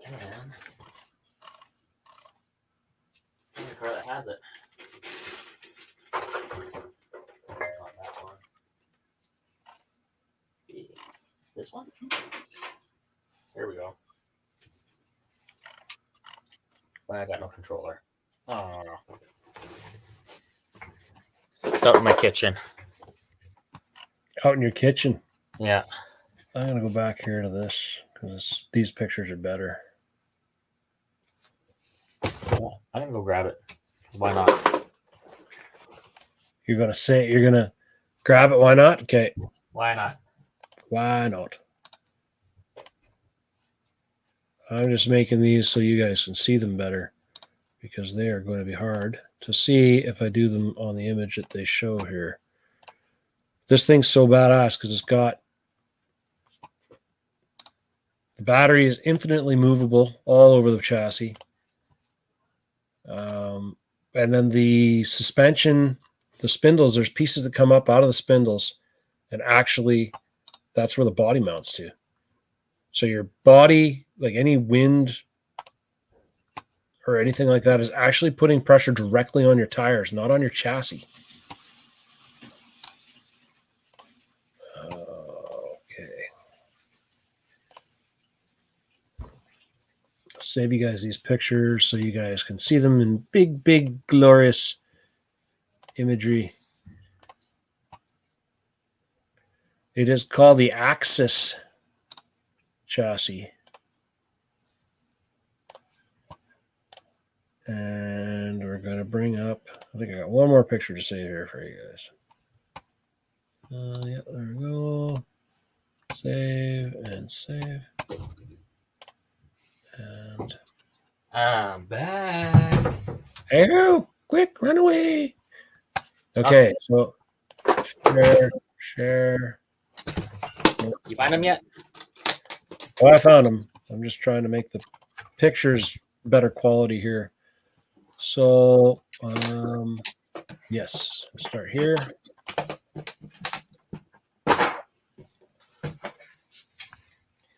And we'll make this full screen. And we will share this window and this. No, not that one.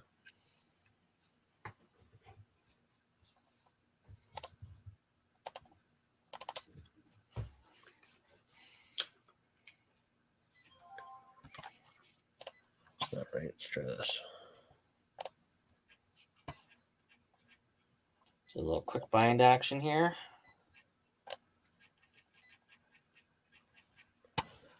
Get rid of this. Okay. Oh, there you go. Look at that. Oops, lost it.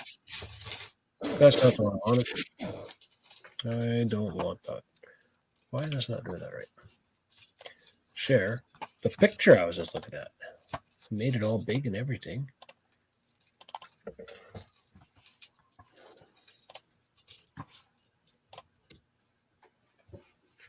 Bingo. Okay, there we go. There it is. All the So sexy R1-ness. So if you notice, they've gone and they put the steering servo is mounted right up in the front, and there's no geometry, there's no Ackerman. Ackerman or any of that kind of stuff. It's just direct link right straight to your arms. And then this battery, the battery can be moved up and down the chassis wherever you want. There's all these holes, so it's all kinds of adjustments. I even saw on a forum a guy mentioning the fact that you could mount your servo sideways, and if you wanted to, you could put the battery damn near right up on the nose still, if you wanted to, because there's enough holes drilled in here to make it work. And then if you notice where they've mounted the motor, there's your receiver is right here, your ESC, your cap, and this is one of the 60s, so it's a big one. A 4.5 turn, or this is actually a 3-turn R1 motor. 3-turn. Okay? 3-turn. And this is all running the associated B6 driveline. So towers, everything like that, right? And then there's a rear view. It almost looks like there's a block underneath the transmission there too. You're right. There is. It is Raise raised. it up. Yep. Make your arms more flat. Yep. It is raised. It absolutely is. And then next one. Yeah, there you can see in this picture actually right here. There's the block you're talking about. There's even one in the front too, even. Yeah. Huh. So everything's raised. Chassis lowered and everything else is raised. Huh. There you go. ESC, capacitor, motor. Everything right in front of the rear axle, basically. Close to the rear axle as possible to get the weight. Close as you can get. Nice, nice. Here's all your plates. Okay, so that is a chassis plate there for the transmission. I see now. This Okay, one right I'm here. seeing it now. Yeah. And these are the two wings that attach where you put your ESC and your capacitor, right? Cool, and that can move up and down the chassis as well, it looks like, too, eh? Yep. Huh. So, a pile of options there. And let's see the next one here. So there you can see, if we go back here, this plate is right under here. There's the tab, and there's the other tab, and the whole plate. Everything's mounted on top of it. So it is raising your chassis, or raising your transmission that much. Dropping the chassis down. Mm-hmm. Raising the transmission is what I meant to say. But this is what I really liked about it, right here. So here's you got these links that come off of your spindles. They come up and they actually attach to the upper bar that holds your body, and your body posts are here. So your weight, when your body's pushing down on the body post, depending on where you mount it, and there are options. I personally would have this mounted as wide as possible, but it's pushing directly down on the spindle, which is putting the weight and any aerodynamic wind force or anything is being put down straight onto the tire. None of them get wasted away in suspension at all, right? So that's really cool. So it's front and rear. That's the rear. This is the front. Man,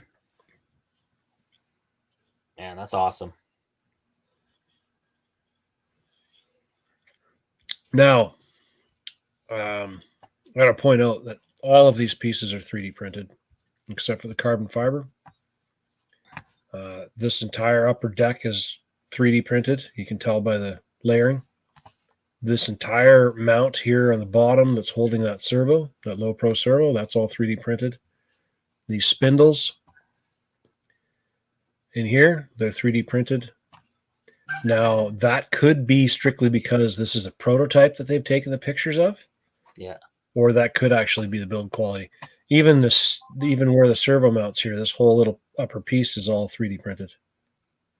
Now, what I've seen with that is like the front wing on my F1 here.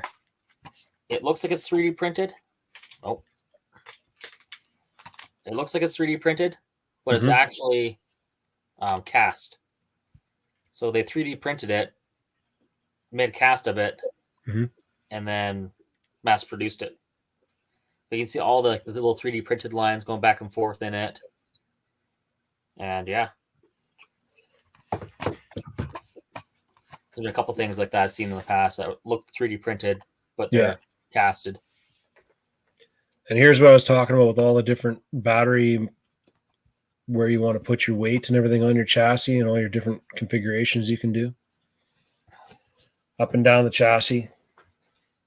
All over the place. Inline, cross, however you want it, stick it in. Mm-hmm. And there's the DR10. So that's pretty much it for pictures for that. But yeah, I think that this whole body mount system is going to be the cat's ass. Oh yeah. And there is a block on here. Let's get back here to this whole rear block. You can mount a wheelie bar to here. So if you're one of those people that feels you need a wheelie bar, however, I can't see you needing a wheelie bar with this layout. I don't think so. If you put that battery that far forward and your servo is that far forward, and then all your weight is in front of all of the weight of the entire platform is in front of those tires. That's a lot of weight to pick up. You got to really be hooking up to need a wheelie bar. Oh and yeah. We're spinning out before we are hooking up that. Yeah. We don't do the prep stuff. Yeah. We don't do prep. I saw a video of a guy who did prep. It was literally glue that he added to the tires. Like you could stick the tires together and let go of it, and the one tire was just kind of sticking. Hey, there's a toy that we sold once in the store, and it had like the sticky tacky crap. And you can buy phone holders for your car that have this stuff on them too. You wash it off, and it's like a silicone sticky stuff. And it basically, if you wash it off, it gets sticky again and tacky. But you could throw this against a wall, and it didn't matter if it was drywall or what it was, plywood, no matter what. And it would stick to the wall and slowly work its way down the wall. That's what these tires were like. And I just can't. That's not racing to me. That's cheating. But yeah. That's me. But if that's the type of race they're doing, everybody's doing it. So levels the playing field. Yeah, I suppose. Just makes you look better, faster. The other thing that I'm curious about with this, let me bring this picture back up. I don't know if you guys are noticing, but take a look at these rims. That's like a carbon fiber simulated beadlock ring. And if somebody could make a really nice set of beadlocks that aren't ridiculously expensive like some other brands we know, right? That would be really cool. Well, I think I've seen beadlocks for the Proline tires that were carbon fiber. Yeah. I've seen that in the past. Okay, here we go. So F1. Super cap in it. It's got to make you bigger. Yeah, make it bigger. Here's F1 car. Mm-hmm. Got my super caps in there. So I'm going to unplug the battery. Like so.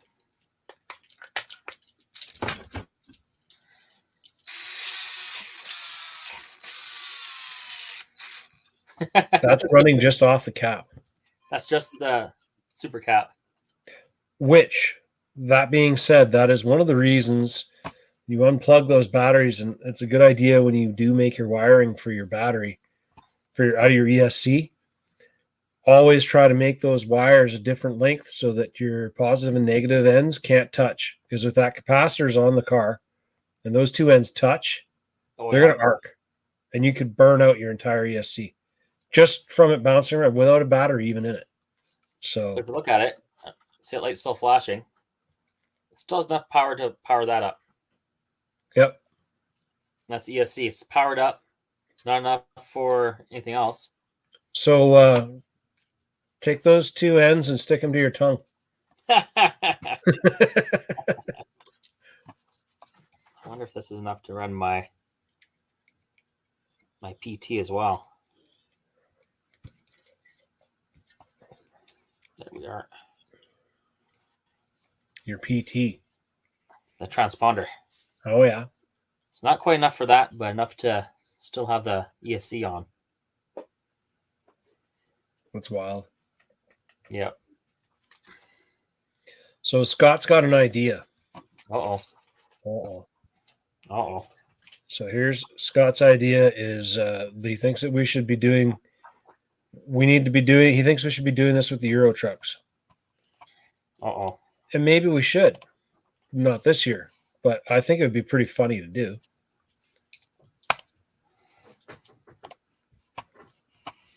So I can't make this picture much bigger very easily here. Uh-oh. Is that a trailer I see? It is a trailer that you see.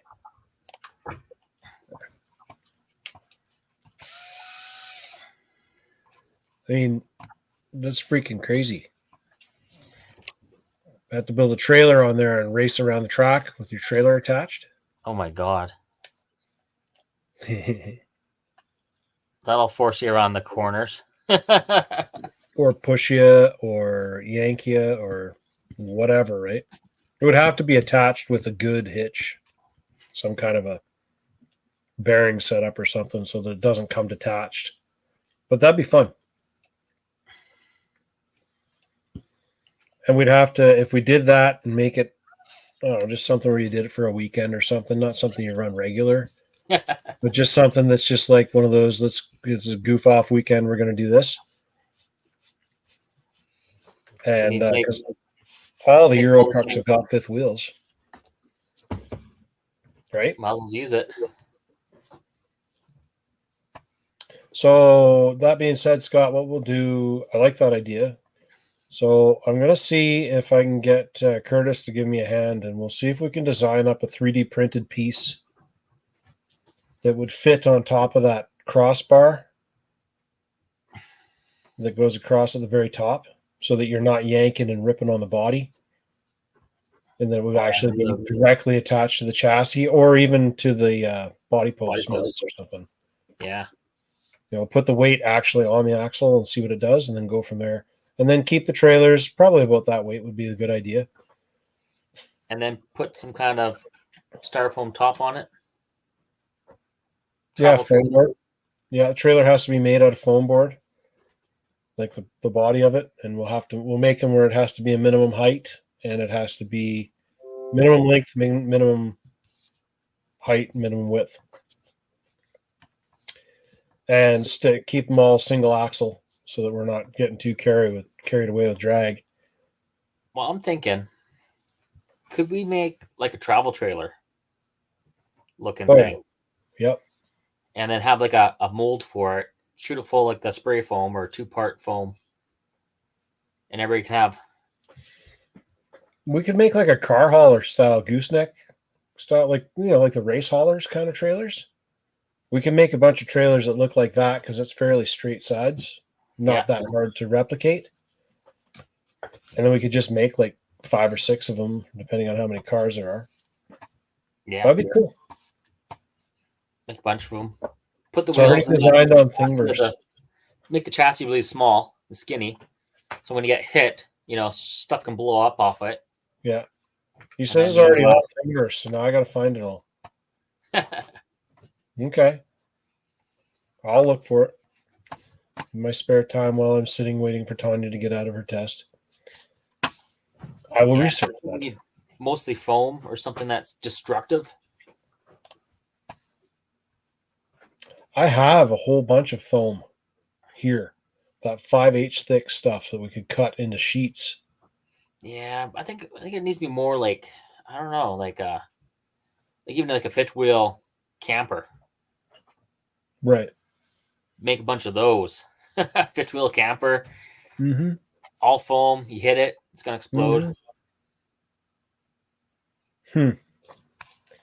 And then we can mass produce them, sell them around the world. Be the next big Yeah, this is the new Euro truck. the The new trailer Euro series.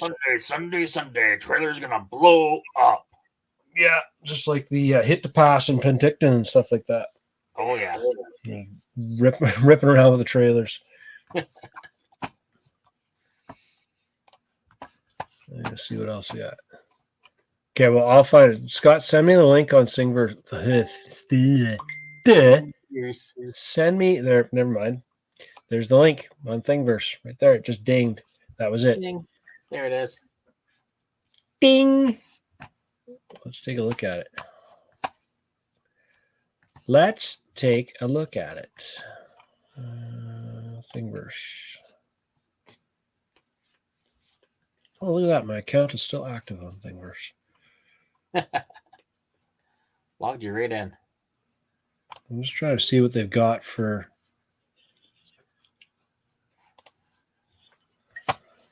Where is this thing mounting to?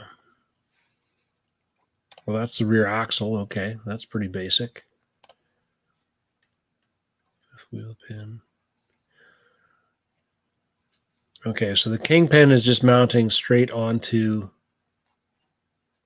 I see what they're doing. So they're taking the center of the fifth wheel plate that's already on the body. So that's not actually mounted. That's going to wreck your body. Oh yeah. So we'd have to work on this design because this one here, let me put this on the screen for you. This is where they're going through here. And then it's coming up through and there's a body pin that's holding it on. So it's just a plastic plate. This is just that corrugated plastic. Oh yeah. Right? Which is pretty basic.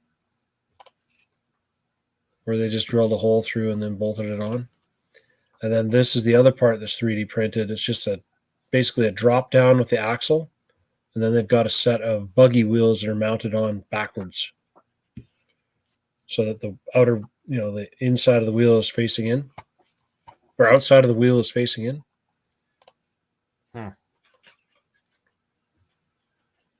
I think we could improve on that as well. Yeah. Something that has a little bearing in there would be great. Well, make it so it actually works, right? Make it fast. There's the plate, but this is the pin part.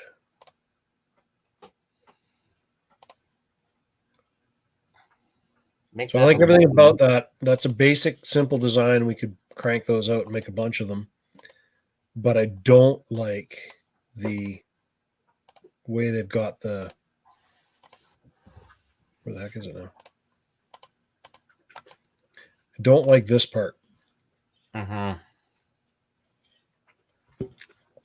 like on if you have a man truck, if you're running a Euro truck that's the man body, it has, where the hell is it?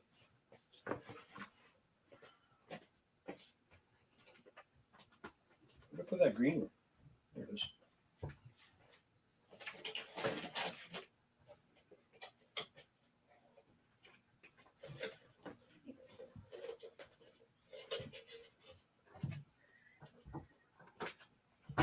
So the man body is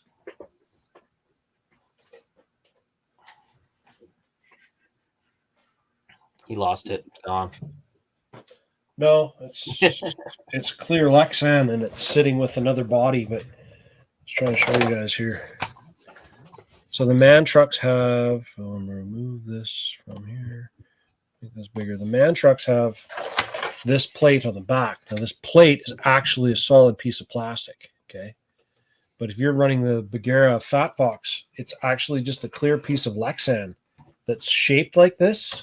It looks the same as this, but it's just clear Lexan, and you got to paint it from the inside. So it's really flimsy, and it's like half the weight of this. So that's not going to hold up. This one might, because it actually bolts on to the bottom with these two screws, right? Yeah. It's still only attached to the body. But you might be able to take those two screws and figure out a way to actually attach this plate right down to the chassis.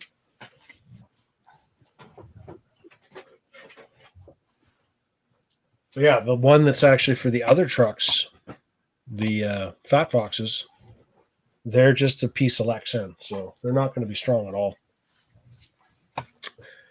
Not going to be strong at all. Ain't bad. Yeah.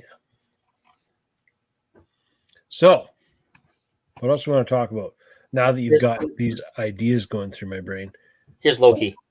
That's Loki. There you Yeah, go, Gord. There's Loki. There's Loki. Let's make that bigger. Oh, there's a big picture of it there. There. Now you can see even better. See, even that piece that they're showing that picture on, that's Lexan. You can tell by the way it's Jagged.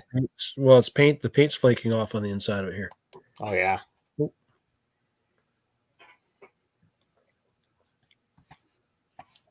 So it's a cool idea, but it's lacking development. Like that. What do you think, Loke? Loki thinks that's crazy. I think it's Loco. Loco thinks it's crazy.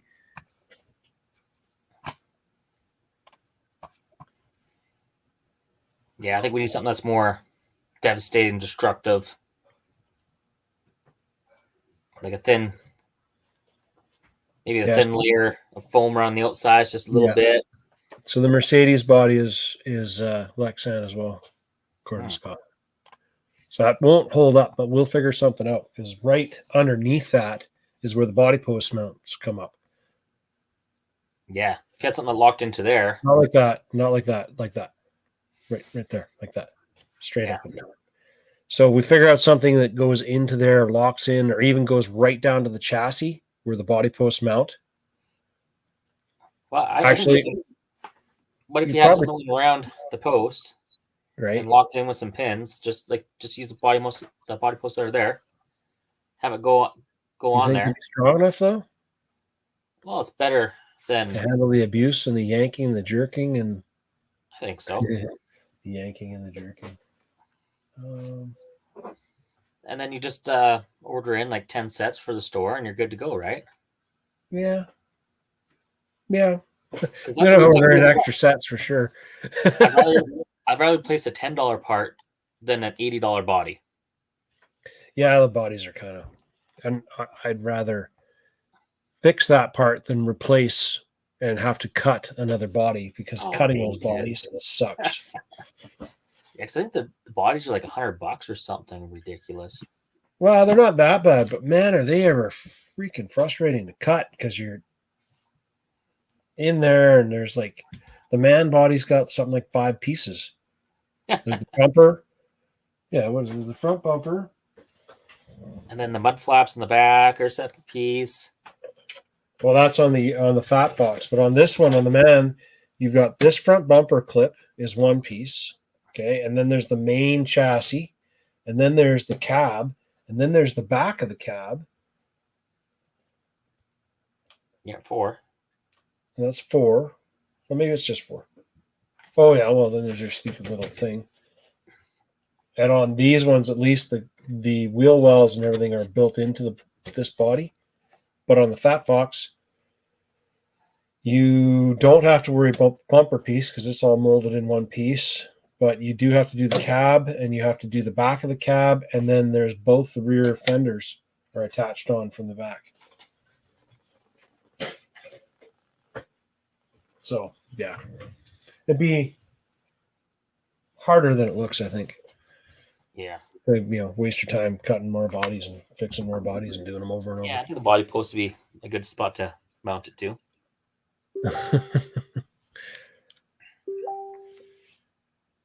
Who's dinging? Why is it dinging? Give me a second. Ding, ding, ding. Ding, ding, ding, ding.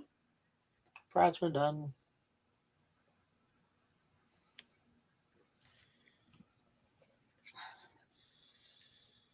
See, even Scott agrees with me. Break the body pose, not the chassis. Yes. The win all around. Win, win, win, win.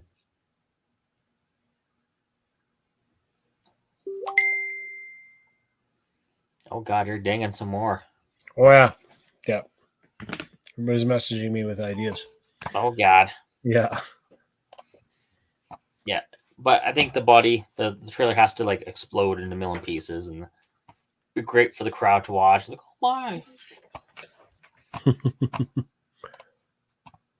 Then you put like little pieces of wood in there and Yeah. just scale stove in it so it falls out too, and It'd be just nothing but carnage all over the track. propane tanks, Yeah. Yeah. Nothing to see here. fridge, Yeah. all of it. Okay, well, you guys have some ideas. Come up with some body ideas. No figure eight track. No. No.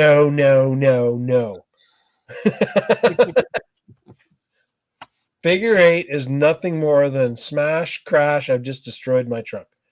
So, fun fact: there's this big race down the States. It's called Snowbirds. Yep. They do Figure indoor oval racing.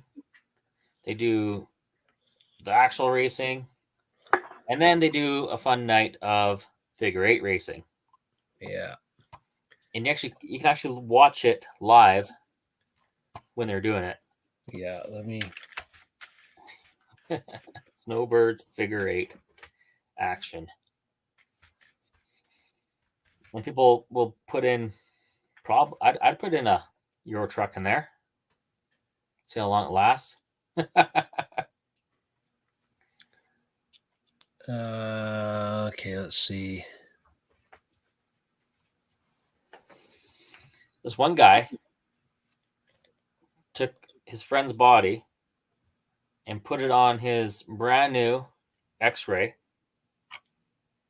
and let him drive it and smash it all to a million pieces. And then said friend had a brand new kit in a box and gave it to him. I gotta turn this down. Okay, so I'm gonna make this bigger. Boom. And I'm going to share Carnage. screen. 3, 2. Share that one. Here it is. Okay, so you guys want to see this? Touring car, figure eight. Where's my play button?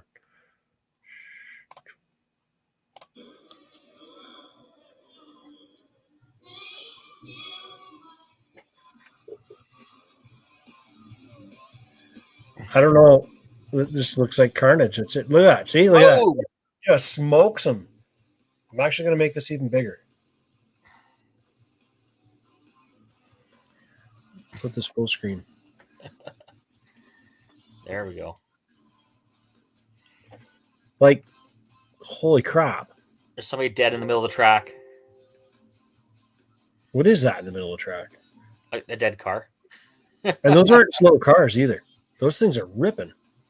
Oh, yeah. Like, a couple of those cars look like they got mod engines in them. Oh, that was awesome.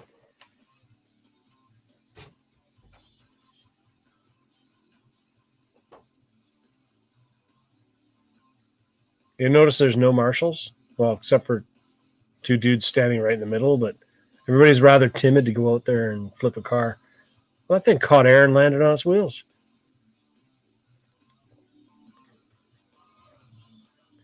I would not turn my back to anywhere on that track.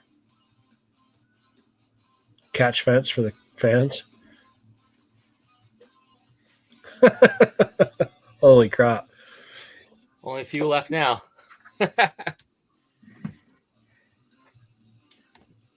Oh, And as you can see, there is no winner. Pan car figure 8. What? Well, those are even faster. Whoa, What do you do with all the cars you don't care about? pan cars. All the old There's a hole. chassis. It looks to me like those are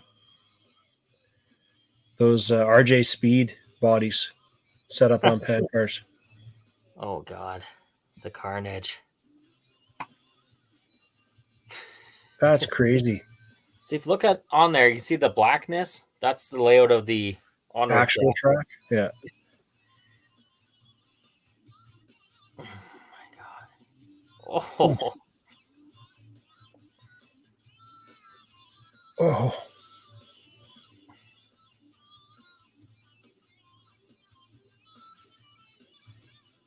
a random box on that track. I just can't believe it. That like some of those cars are getting hit so hard, they're just launching like a good 20 feet. There are people right there, front row, crowd watching. Uh-oh, the thing's going the wrong way. Yeah, he is. Yes, he is. Well, he was. Oof. No, there's just bodies laying in the middle of the track. There's an entire chassis sitting in the middle of the track. Oh, right there it is. That dude just hit. Yeah. There it is. And a poor bunny rabbit. Dead. Dead bunny rabbit. Roadkill. Dead bunny rabbit.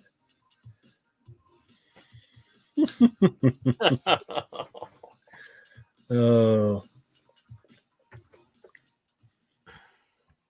Yeah. So, yeah. I'm going to say no right now because I don't have enough throwaway cars right now. I don't have any. Someday. All my cars are pretty. Your cars are all pretty? Pretty Yeah. and fast? Pretty Yeah. fast. Yeah. But you could find like some old T2s, T1s, maybe. Anything associated, really, because you can't get parts from anyways now. Right. Pick up chassis up really cheap. Oh yeah, got this world class I view. don't want that. I want no sound. Okay. We were talking about this. I'm going to show you guys how this works. This is the R1 Works chassis. And this is how the body works with the body mount. That's So pretty no cool. matter where your suspension is, the body's going to stay right where it's supposed to be with the wheel wells. So you can run your car 2 mil high, and it's going to stay there. Yeah, pretty much. Yeah. Yeah, because your wheels are going to go up the same. Yep. So you can run it sucked right down to the ground as much as you want. Yeah. The only thing that's bouncing around is the chassis inside. I think I want that. The only part I don't like about it is the associated part of it. Yes. I want it. Yeah, maybe at some point, though, they might turn around and make that. They might turn around and make that for like the low C22 or any of the other chassis, and maybe they'll make one for X-Ray. It looks like a fairly straightforward, like that chassis plate on the back, where the transmission mounts. Your transmission mounts to that plate, then that plate mounts down to the chassis they have, and all their chassis is a big long flat piece With multi-holes everywhere. with multi-holes everywhere. So the only thing they're really figuring out how to bolt on are the shock towers and where the A-arms are mounting. But that's all, like the A-arms mount onto the transmission. Yep. So for the rear. And I remember reading something about them making it where you could use one brand of rear end and a totally different brand of front end if you didn't like the geometry or whatever they use on the front end. And I think it might have been R1 that was that setup, where they're making different adapters. So you could put a low C22 front end on with an associated B6 rear end or whatever, right? Yeah. So all things we can check out and research into. Definitely. Okay, well, we're at 2:20, and I have to leave early in the morning. So, yeah, this is definitely a crash show. Yes, and you're right. As a guy who sells RC parts, I should probably be all over that. But I do have a little bit of a soul, and I do have I don't know, a bit of a soft spot for RC cars. I really don't like seeing them get destroyed. But I saw way back, this was probably 8 years ago now. I saw a video of a guy, and that they did is they took a bunch of scale spec looking bodies and trucks and cars and stuff like that, and they took aluminum foil and they put it on the outside of the body, and they layered it and they layered it and they layered, and they were probably 10 layers thick before they stopped layering them. And then they pull the plastic shell out and they end up with a body made out of aluminum and out of metal. And then they did a demolition derby with these cars. And every single time they hit, it crumpled like actual impact. And it looked freaking awesome. And they took and they spray painted them. So they did the bodies up, and then they painted them black or whatever color they wanted, and detailed the exterior. They ran once because they were all destroyed. But they took all the bumpers and everything off of the inside of the body, like off the chassis and everything. So there's no bumper bars or anything. There's no Nerf bars. So if you got a side impact, caved it right in, right? But they also limited all the cars to being brushed. They couldn't, because they just did it in a big rectangle, basically on concrete. So they were getting pretty good speed against each other anyways. And, guys were hitting hard enough to break wheels off and stuff like that. But I'd like to do something like that. That'd be fun. A lot of work to make those bodies, though. Not really. I mean, you take an on-road, like a 1/10 scale on-road body, and go grab a box of aluminum foil and just start. Glue it together with what? Well, you're just going to put it on the first layer, then you just kind of layer it, and every single layer it starts getting stronger and stronger and stronger. And you could probably glue it together with white glue. Just put it in a spray bottle. Put your first layer on, spray on, put your next one on, spray on again. I think it'd be pretty easy to do. Matter of fact, I'm going to do it now. And I'm going to... Much work. You'll never get through. You'll never get through it all.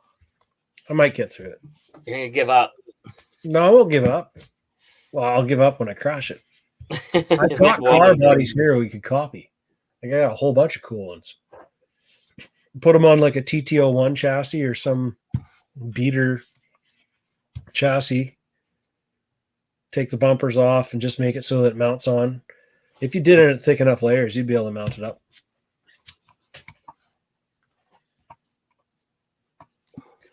So Gord wants to grind my gears, but I'm trying to think of what I got grinding my gears. Let